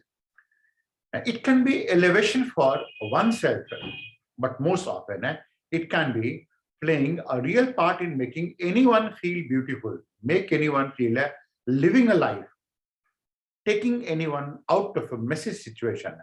And think of it, that is, we are talking about allowing others to get inspired as well. Empowerment is when you're going to inspire others. Empowerment is when you're going to take someone out of a messy situation. Empowerment is when you're going to make someone feel beautiful. Empowerment is a variety of those things. And this is what most women are capable of if they come to their elements and if they express themselves and devote themselves. Sapiosexuality is one such form of empowerment. Sapiosexual is a neologism. That means it's a neologism word, meaning that it has recently been circulated. It's a very, very recent word. And it has recently constructed word that has come into common usage, especially on social marketing sites, where some people are self-identifying themselves as sapiosexual. It refers to the person who finds intelligence as the most sexually attractive feature. It refers to the behavior of becoming attracted to or aroused by the intelligence and its use. Sapiosexual behavior is now considered to be the most important indicator of the state of economic development of any country, as well as being one at a very advanced stage of urbanization. That means it refers to a psychosociological change. It refers to a psychological change where the people are going to feel very, very liberated. The girls feel very liberated in this case. Sapiosexuality has been practiced in India in mutts. Mutts, that means they used to be areas where things used to be trained. And that also used to be in rishikuls. Rishikuls, that means where training used to be of a very, very high category as well. So sapiosexuality has been practiced in mutts and rishikuls in Sanatan. And although it was never explicitly defined, it was never abhorred as well. And Rishikanyas used to be practicing such type of a sapiosexual behavior. And therefore, girls are more identified with sapiosexual behavior than boys. Empowered women are almost invariably sapiosexual. That means they have an attraction towards wisdom, they have an attraction towards knowledge, they have an attraction towards maturity, they have an attraction towards not looks, but what goes on to make them beautiful of sorts from inside. So examples of higher percentage girls who have been able to bring such type of a change in the lives of people and who have communicated in a parallel manner at similar level to men who are at a much higher level. That means girls are communicating with people of a high intellect, high wealth, high power at a parallel level. That is one indication. And also those girls who go on to get married to men with a higher age and a higher intellect as well. Now, this does not mean that higher age men are always mature and more intelligent. But what age brings to men, such as high knowledge, high observation, wisdom, and intuitiveness, it invariably brings the same to women if they happen to be sapiosexuals, or if the women happen to wear sapiosexuality on their crown. Now, this understanding is taken to the next level, and it is going to be another form of empowerment. That means being or having such type of a psyche, having such type of a mentality, having such type of a thinking is going to be at another level of empowerment. A girl is able to catch up with a higher level of analysis, intellect, and power, and it is because of the many advantages that the girls possess. The first advantage is that a girls mature more for her age than boys of the same age. And for a girl, looking for a high level of intelligence, wisdom, and maturity is synonymous to age most of the times. That means that's the way that the girls are programmed as well. Second is, the girls need to look for diverse forms of engagement and emotional connect with one person that takes the form of a companion. He thinks, he looks for the boys, he looks for the men to being a companion, to being a friend, to being a lover, to being a father, to being a protector. And this engagement with the person is either in a divine bliss, or it is sometimes also going to be in a competition if there is a very high degree of friendship, or as a challenger. She is a challenger as well. Or it goes on to be in the form of a partnership, if it goes on to be something like maybe husband and wife, or maybe a boy and a girl, and so on. And the feeling that it ultimately gives to the girl is that of being empowered, largely because the girl is able to manage 5 components of men, and she goes on to have 5 emotional connects and different connects with the men in this case. Intellects have a next level of observation and an element of intuitive learning. Matching intellect through observation, intuitions cannot be anything but a sense of fulfillment that is even more, that adds to, or even more of an empowerment, and adds more to empowerment as well.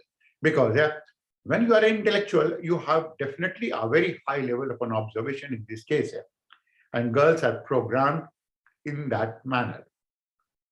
The fourth is, intellect and wisdom communicates with greater, wider, and varied experiences.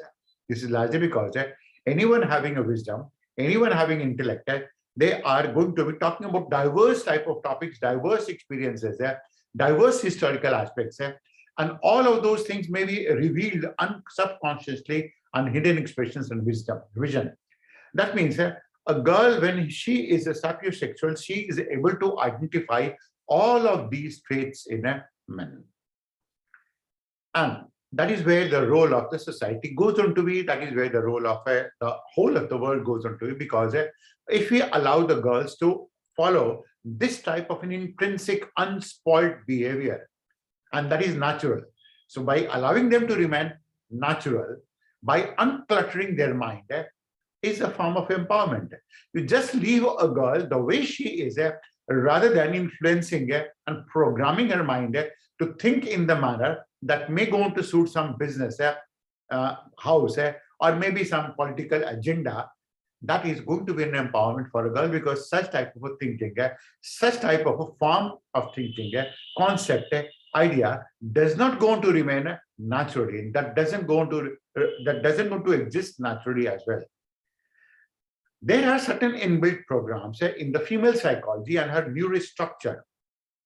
Kanuji will be talking more about it in this case. So there are certain inbuilt programs and female psychology and neurostructure that are best left unfelt. And that is one way of making them feel overwhelmingly empowered. This is largely because, consider that, unlike boys who are turned by visual and looks, girls are turned on by body language. Girls are turned on by voice. Girls are turned on by conversation and speech dexterity. They're not turned on by looks. And that is one part of being a sapiosexual. Retaining her originality and not changing it through behavior, changing image onslaughts that we go on to see on the net or here on there is allowing her to feel empowered all in all. Moreover, intelligence is the hallmark of being powerful, being able to control a situation, command a situation, and also rule over the situation as well. This type of a power attracts girls. Getting close to power, adding power, and be a motivation of power, that means the girl being a motivation of power is itself a sense of empowerment. And that is why a lot of things are being said that if you have a girl behind you, you can go to rule the world, you can go to do anything in the world.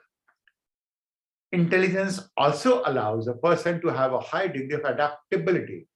Unintelligent people are not adaptable. And a high degree of adaptability towards the girls and different type of behavior of girls as well. And thinking that of the strongest of the males, the strongest of the males are the most adaptable also. They strive to adapt in response to changes that they go to see in the girl that they are looking for, the girl with which they are, and a change as is a response in the male psychology is a feeling of empowerment for the girl. And because the girl is a sapiosexual, and that is the reason that she can go to convey her feeling much more better. Intelligence, knowledge is generally associated with knowledge, and knowledge, if translated into communication, is not only a wonderful companion, but the greatest tool to feel empowered. Sapiosexuality reflects and mirrors this feeling. There is a fifth aspect. knowledge and intelligence is a protection, prestige, plus respectability, all of them. Anyone can enjoy it. The sensitiveness of girls towards knowledge enables the girl to experiment with her thoughts, enables her to manufacture a new feeling, a new want, or a new desire, and a new aspiration as well. This feeling itself is the best form of empowerment a girl can enjoy.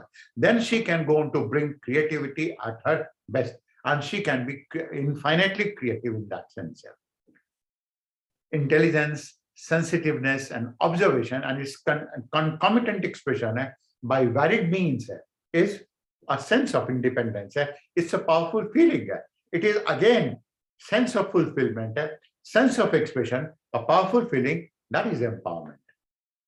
Moreover, there is a sexual side as well to it as well, and that is in the expression one can go to wear or allow someone to wear in response to its stimuli and then responding to it as well. Thank you very much. Sexuals do not form a patriarchal society. They are not part of a colonial mentality. They are not opinionated or not opinion-driven in decisions or judgment. They do not air narratives without who told them. Do not yield to any unwarranted, unjust situation. What better empowerment can a girl think of? Thank you very much, Siddhartha. You are a man of much wisdom and knowledge. Yes, we are attracted for intelligence and communication. Men can develop more emotional and to be more saposexual for a better world. Thank you very much.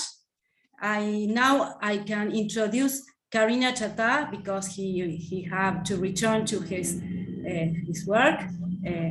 Karina Chattah is a doctor professor in physics in la Universidad Nacional of Córdoba, and research of CONICET, Scientific and Technical Research National Council. The floor is yours.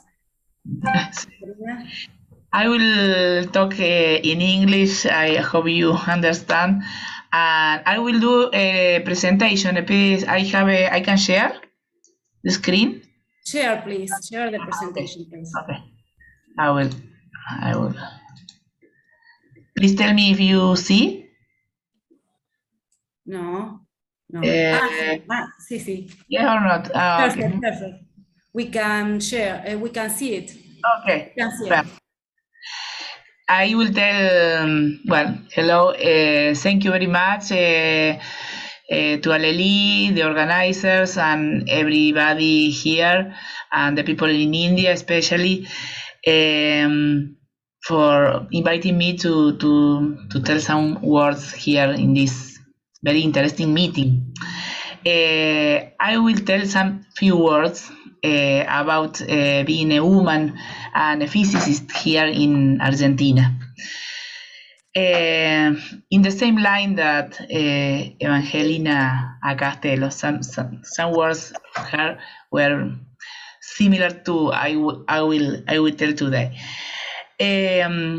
First of all, I will start telling you that I am happy with my choice of life, because studying physics and hard sciences have been to me not only a very exciting area of knowledge, but also about something of personal growth. Sorry, I will pass. I changed the page. When it was a little hard when I started to study physics in the early 90s, long time ago, because there were very few women studying physics and hard sciences in Córdoba. It was a little weird for family and friends also. They didn't understand. My graduate courses, I did it in the Faculty of Physics here in Córdoba, Argentina, and then I followed my postgraduate students in Atomic Center of Bariloche in the Patagonia, Argentina, which is a very nice place to live and to study. I have to add that there are very good places to study in Argentina, and at the present moment, more young people and especially young women are approaching to physics and other sciences.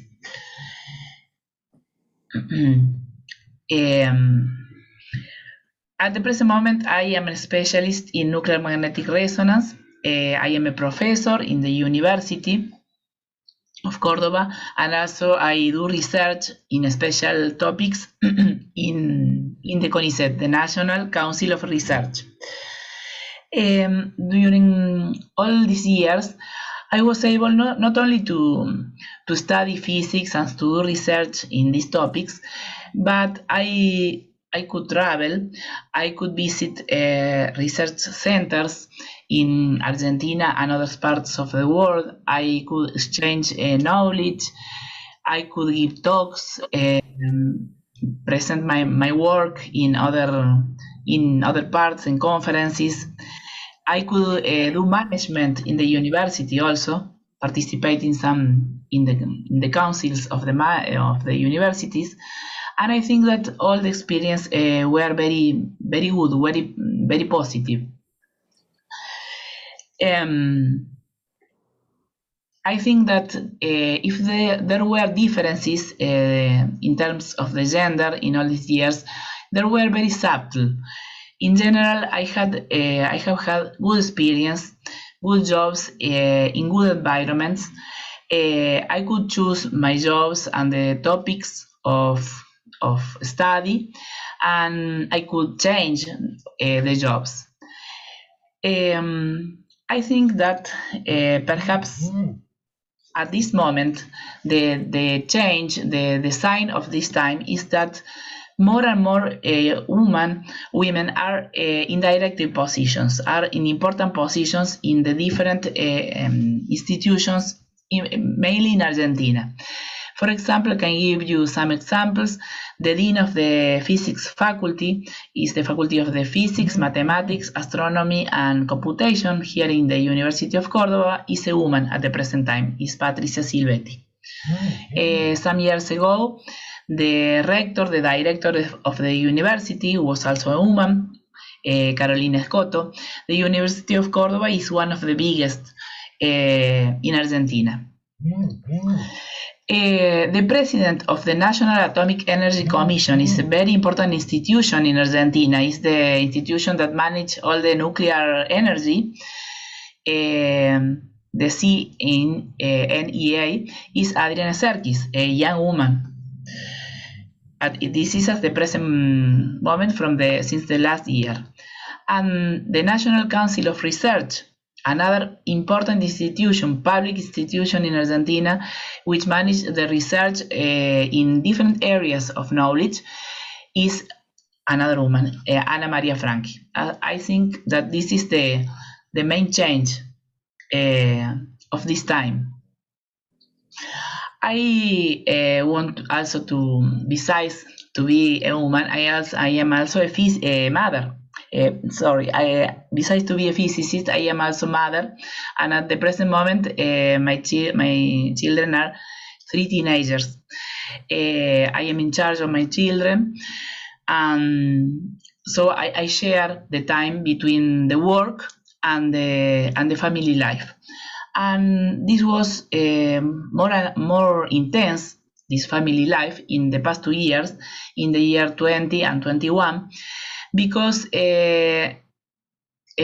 more activities. There were far more activities. For example, I taught virtual classes, I held virtual meetings with other colleagues, I wanted to do as much work as possible, and at the same time doing chores at home and helping my children to do their own homework. Although it has been difficult sometimes, in general, it has been a positive experience, and I would like to add that although it has been sometimes a little hard do some things, to study, to be a woman in the middle of a lot of men. When I started, I would choose to study physics again.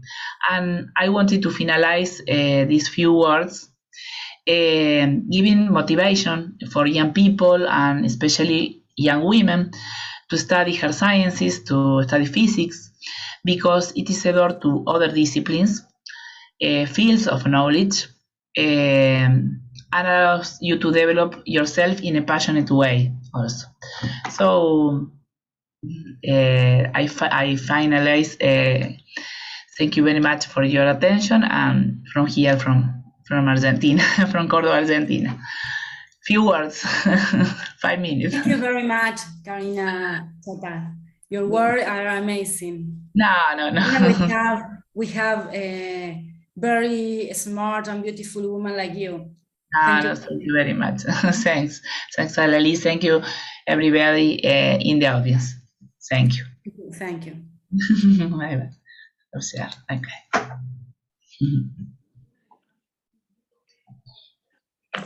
Now, it is my pleasure to introduce Rajalashmi Joshi.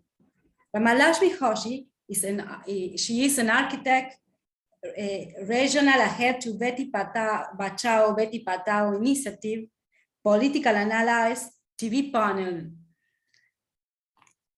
Rajalashmi Joshi, the panel is yours. Over to you.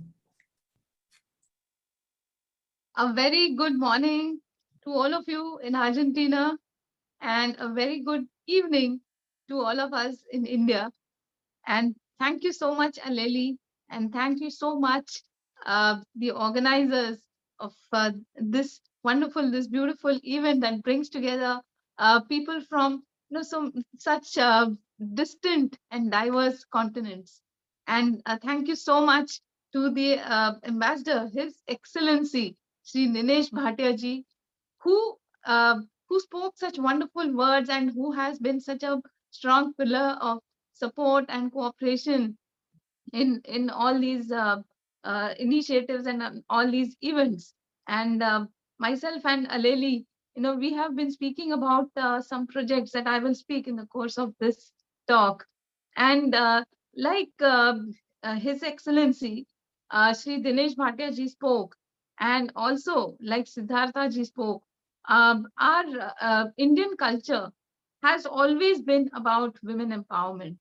So this is not something new, or this is not something that we need to actually learn something new right now. But the problem is that we have forgotten a lot of this, which was there already in our culture. So we have actually shifted somehow from looking at women as goddesses, like how they were being treated earlier. We have somehow shifted from being treated as goddesses and somebody who have been empowered and who are some kind of a core or a source of Shakti, that is power. From there, we have been shifted to somebody who is a liability and who needs to be cared for, who needs to be protected, who needs others to support them, and who needs to be empowered. And because I always believe that women themselves are empowered, we don't need someone else to come and empower us. And we are ourselves actually strong, and we are capable of a lot of things. It's just that most of the times we are not aware of our own strengths, and we always tend to keep looking at our weaknesses, and somehow society has termed us as the weaker sex. And whereas actually I believe that we are the stronger sex if you look at it, because the kind of challenges that we all encounter, the kind of, even physically or emotionally, the kind of challenges that women have been encountering, that is something that is remarkable. So very firstly, a very happy International Women's Day to all the wonderful women out there. And I would also say that this day is not something that is only for the women, because even the men, they actually need to definitely take care of the women in their life, They need to take care of their sisters, their mothers, their friends, the daughters. So they are everybody, even the men are surrounded by women. They all make up their life. So without a woman, obviously a man, I would say, is incomplete, and without a man, a woman is incomplete. So it is when you have a proper balance in society that a society becomes a healthy and a happy one, a peaceful one. Otherwise, we will always have conflicts. If just imagine if 50% of the world or 50% of the populace is unhappy or is feeling dominated and being taken advantage of, then obviously we will not have happy families. We will have always the women folk feeling dominated, etc., etc. So that, I think, is the crux of why we celebrate or we organize all these events and try to create awareness about the importance of women, and why and how women are actually empowered, and how we can actually realize it and be empowered. So this there has been this war, or there has been this battle that women folk have been fighting over centuries. And I am not talking only about India, I am talking about throughout the world. Because if we have whatever our co-panelists, my esteemed co-panelists here, they were speaking about a lot of issues. Like, I'm sorry, it is a little difficult to remember and to repeat the names, but I remember this the software engineer. She was speaking about how certain professions, they were a little difficult for women to pursue, and even some other, like there was this the panelist who was speaking about how there are so many students who take up journalism, the lady journalists, but then they don't really pursue it, and then they're not really making a mark, able to make a mark for themselves. And then so all of this, it only means that whatever actually the woman is actually capable of, we are not able to realize the full potential wherever it may be, whether in Argentina or in India. It is, the story is the same, the challenges are the same. It is all something that we all are trying to strive for, that is to achieve our full potential. So if you are all aware, the United Nations this year has the theme of uh, gender equality today for a sustainable tomorrow.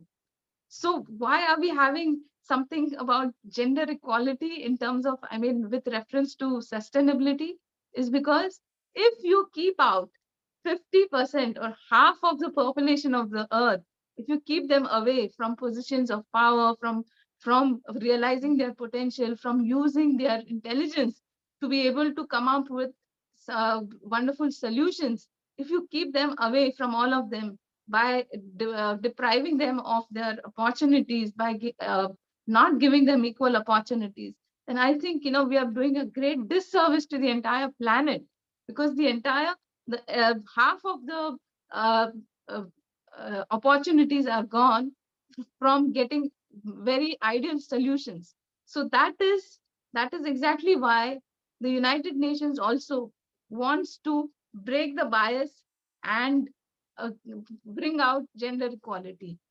Now, this is the reason why even in India, we have had a lot more challenges probably than Argentina. I mean, there are some countries which have been facing this challenge of, we have been fighting the right to be born. From there itself, the challenges have been starting. So right from the right to be born, because a lot of parents, they try to determine whether what the fetus is of a girl child or of a male child. And if it turns out to be a girl child, they think that she is going to be a liability on us, and she is not going to take forward the family name, and she is just going to waste our money. So that is why they choose to abort the girl child, and then they keep trying to get a son instead.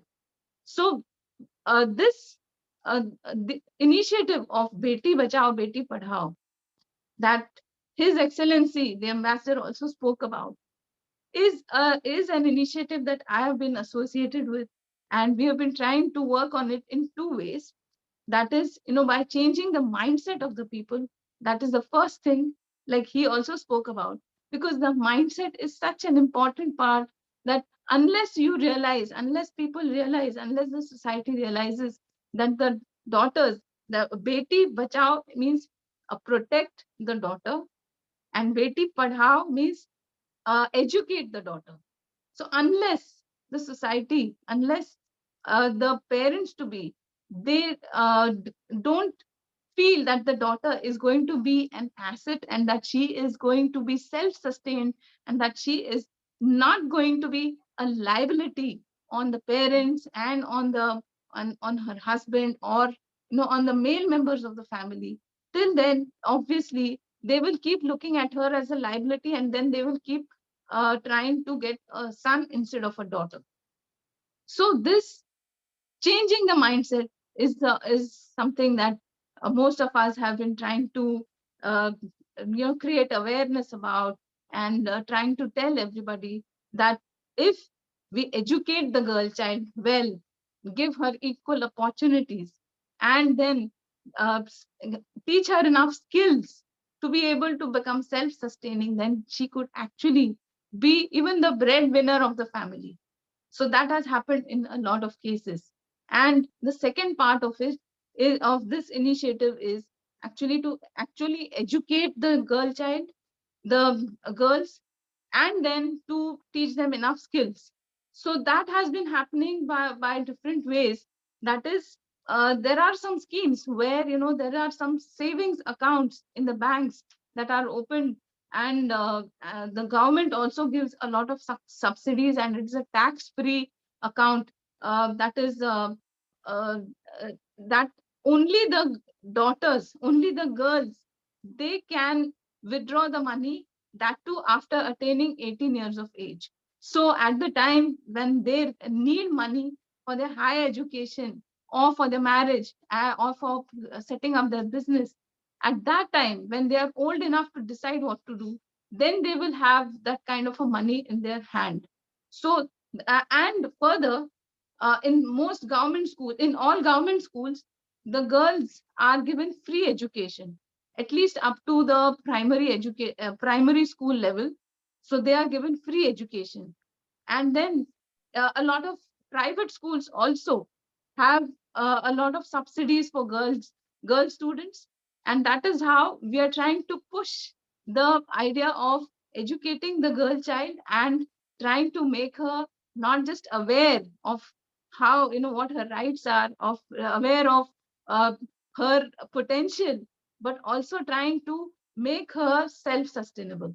And then after that comes some loans that are easily available, more like the preference is given to women entrepreneurs. They're called, like you have mudra loans, which are not exactly, you can't really make a big business out of it, but they are enough for small and medium entrepreneurs to maybe start a small, say maybe a food catering business, or something, a very small startup perhaps.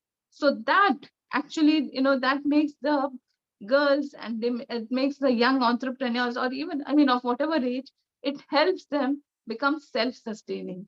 So that again, that mudra loan, and even in banks also, there are a lot of incentives given to female entrepreneurs.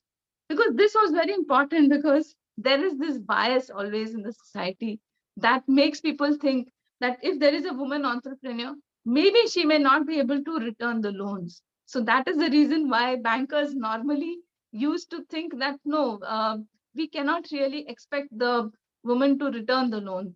So that is why the policies have been changed. There is a shift in the policy where they are actually expected to give even more incentives and more subsidies in the loans so that they get easier loans and that they're able to set up their enterprise or their whatever, it may be a small or medium enterprise, but they are able to do it a little more comfortably. So that goes a long way into making the woman self-sufficient. And so, this is how there has been this gradual shift, and that has resulted in India seeing a lot more, a lot of better results in the kind of sex ratio, which earlier was very bad for the country, to now, there has been a time when we have actually had the sex ratio increasing to a little more than 1,000 girls for 1,000 boys. So that actually earlier it was a lot of there was a lot of Rajalashmi, Joshi, thank you so much for your beautiful and inspired word. We are happy to hear your insight regarding this matter. Thank you so much. Okay, thank you. Now I would like to introduce Kanu Megha. Kanu Megha, do you hear me? Kanu Megha?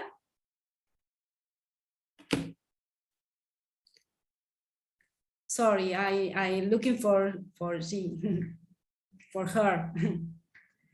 Kanu Megha?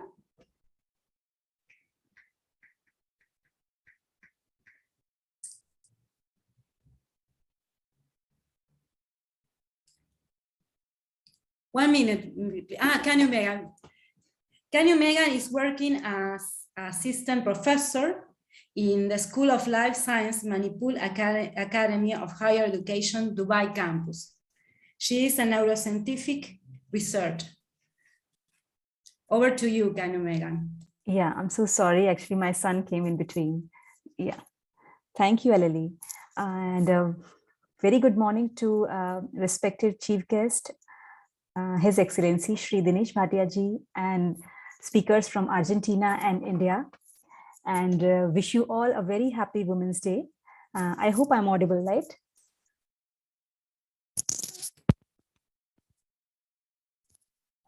Yeah, Alelí, I hope I'm audible. See, I see you, I listen to you. Okay, is everything okay? Thank you. So I want to wish you all a very happy Women's Day. And I'm really thankful to Polo Ediciones and Transbrahma for providing me this opportunity to speak on this great platform and on this wonderful occasion of International Women's Day. And so I will be sharing my views on difference in neurostructure in men and women when it is basically when it's related to the concept of beauty. So we all must have heard of a very common phrase, and we must have used also it often, that beauty lies in the eyes of beholder. Right, we all I mean, think like that. So it holds true to a large extent that when whatever we perceive beautiful or not beautiful, it is somewhat a reflection of our persona. And our brain is such a good detector of beauty that it, even if it, before it is aware of seeing a thing, it makes a perception so quickly about the appeal of any object, any face, or any object, right, like that. So here I want to mention one example. So there has been a research like in 2009 somewhere that time. So in Spain there was a group of scientists. They enrolled 10 men and 10 women. So what they basically did, they showed some set of pictures. Those pictures had urban areas, beautiful landscapes, beautiful faces. And they, after showing these pictures, during these pictures were shown to these men and women, the brain recordings were, the neural connections were recorded. How the brain responded to those photographs were recorded. So the very interesting observation was that in the initial 300 milliseconds, in both men and women, the recordings were absolutely same. So they were like similar areas were being activated.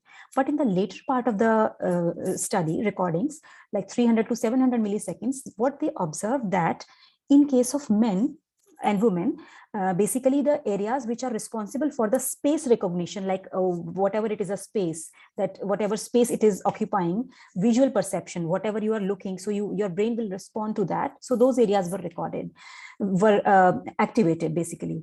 But careful observation of men and women brain, they realized that in case of women's brain, in addition to a specific area, many different areas were fired. Many different areas were activated: left area, right area, upper area, the area which is below that specific area. So they reached a conclusion that in women, whenever a woman see anything or any face or any object, they look it in a relative manner.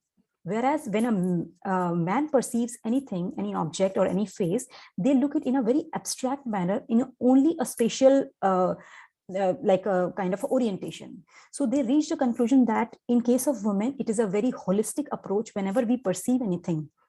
Whenever we perceive anything, so it's a very holistic approach. We look at it in a relative manner. So as Rajalashmi ji was also discussing and Siddhartha sir was also discussing, so we are already empowered. We are so emotionally strong. We are already multitasking.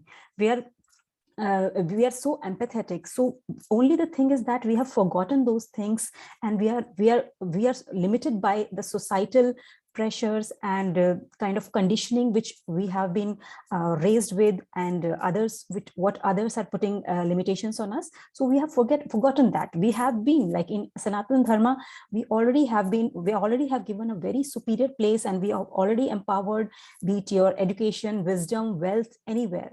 So this is how the brain, the differences in the brain structures are in the men and women. So when it comes to dealing with emotions, women are so greatly, like they are very capable of dealing with large variety of emotions, whereas with men, they cannot verbalize easily. They cannot name these, they cannot label the emotions, whereas women can have, verbally they can express their emotions. Multitasking, when it comes, they are very multitasking because they have a large part of limbic system as compared to men, which is responsible for the emotional and your neural connections in case of multitasking. So that's why women are able to multitask, emotionally strong. They are able to perceive the beauty in a better manner as compared to men. So that was the conclusion of this study, which I quoted here. So at last, they concluded that women appreciates the beauty in a better manner as compared to men. So with this, I would like to say we are already empowered. Only thing we need to recognize our potential. We need to break the barriers. We need to, and at the same time, we need to stop conditioning our I would say men also, and even the women also, stop conditioning them in a way that women are the weaker sections and men are the stronger sections. So I believe both are two sides of the coin, and both coexist with each other. And as Rajalashmi ji also said, so they cannot exist without each other. So we are like, we complement each other, and we should walk hand in hand and support each other and prosper with each other. That's it. Thank you very much. Congratulations for your research. It's so interesting about neurostructure of men and women. And of course, we can work together hand by hand. And true. We are equal, and we must work together. We have worked together to better well. Thank you very much to you and all the distinguished panelists. It's a pleasure listen and see you. Thank you very much to the India ambassador of India in Argentina and Uruguay, Dinesh Bhatia. Thank you very much to be the guest of honor. And I think the real power is the power nobody can take it for you. It's your education, your knowledge. It's not your beautiful or your fame or your money. Is this power that nobody can take it for you.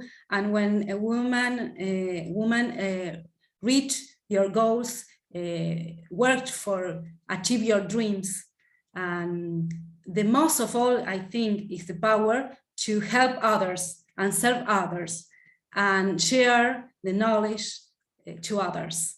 Thank you very much. Thank you very much. Namaste.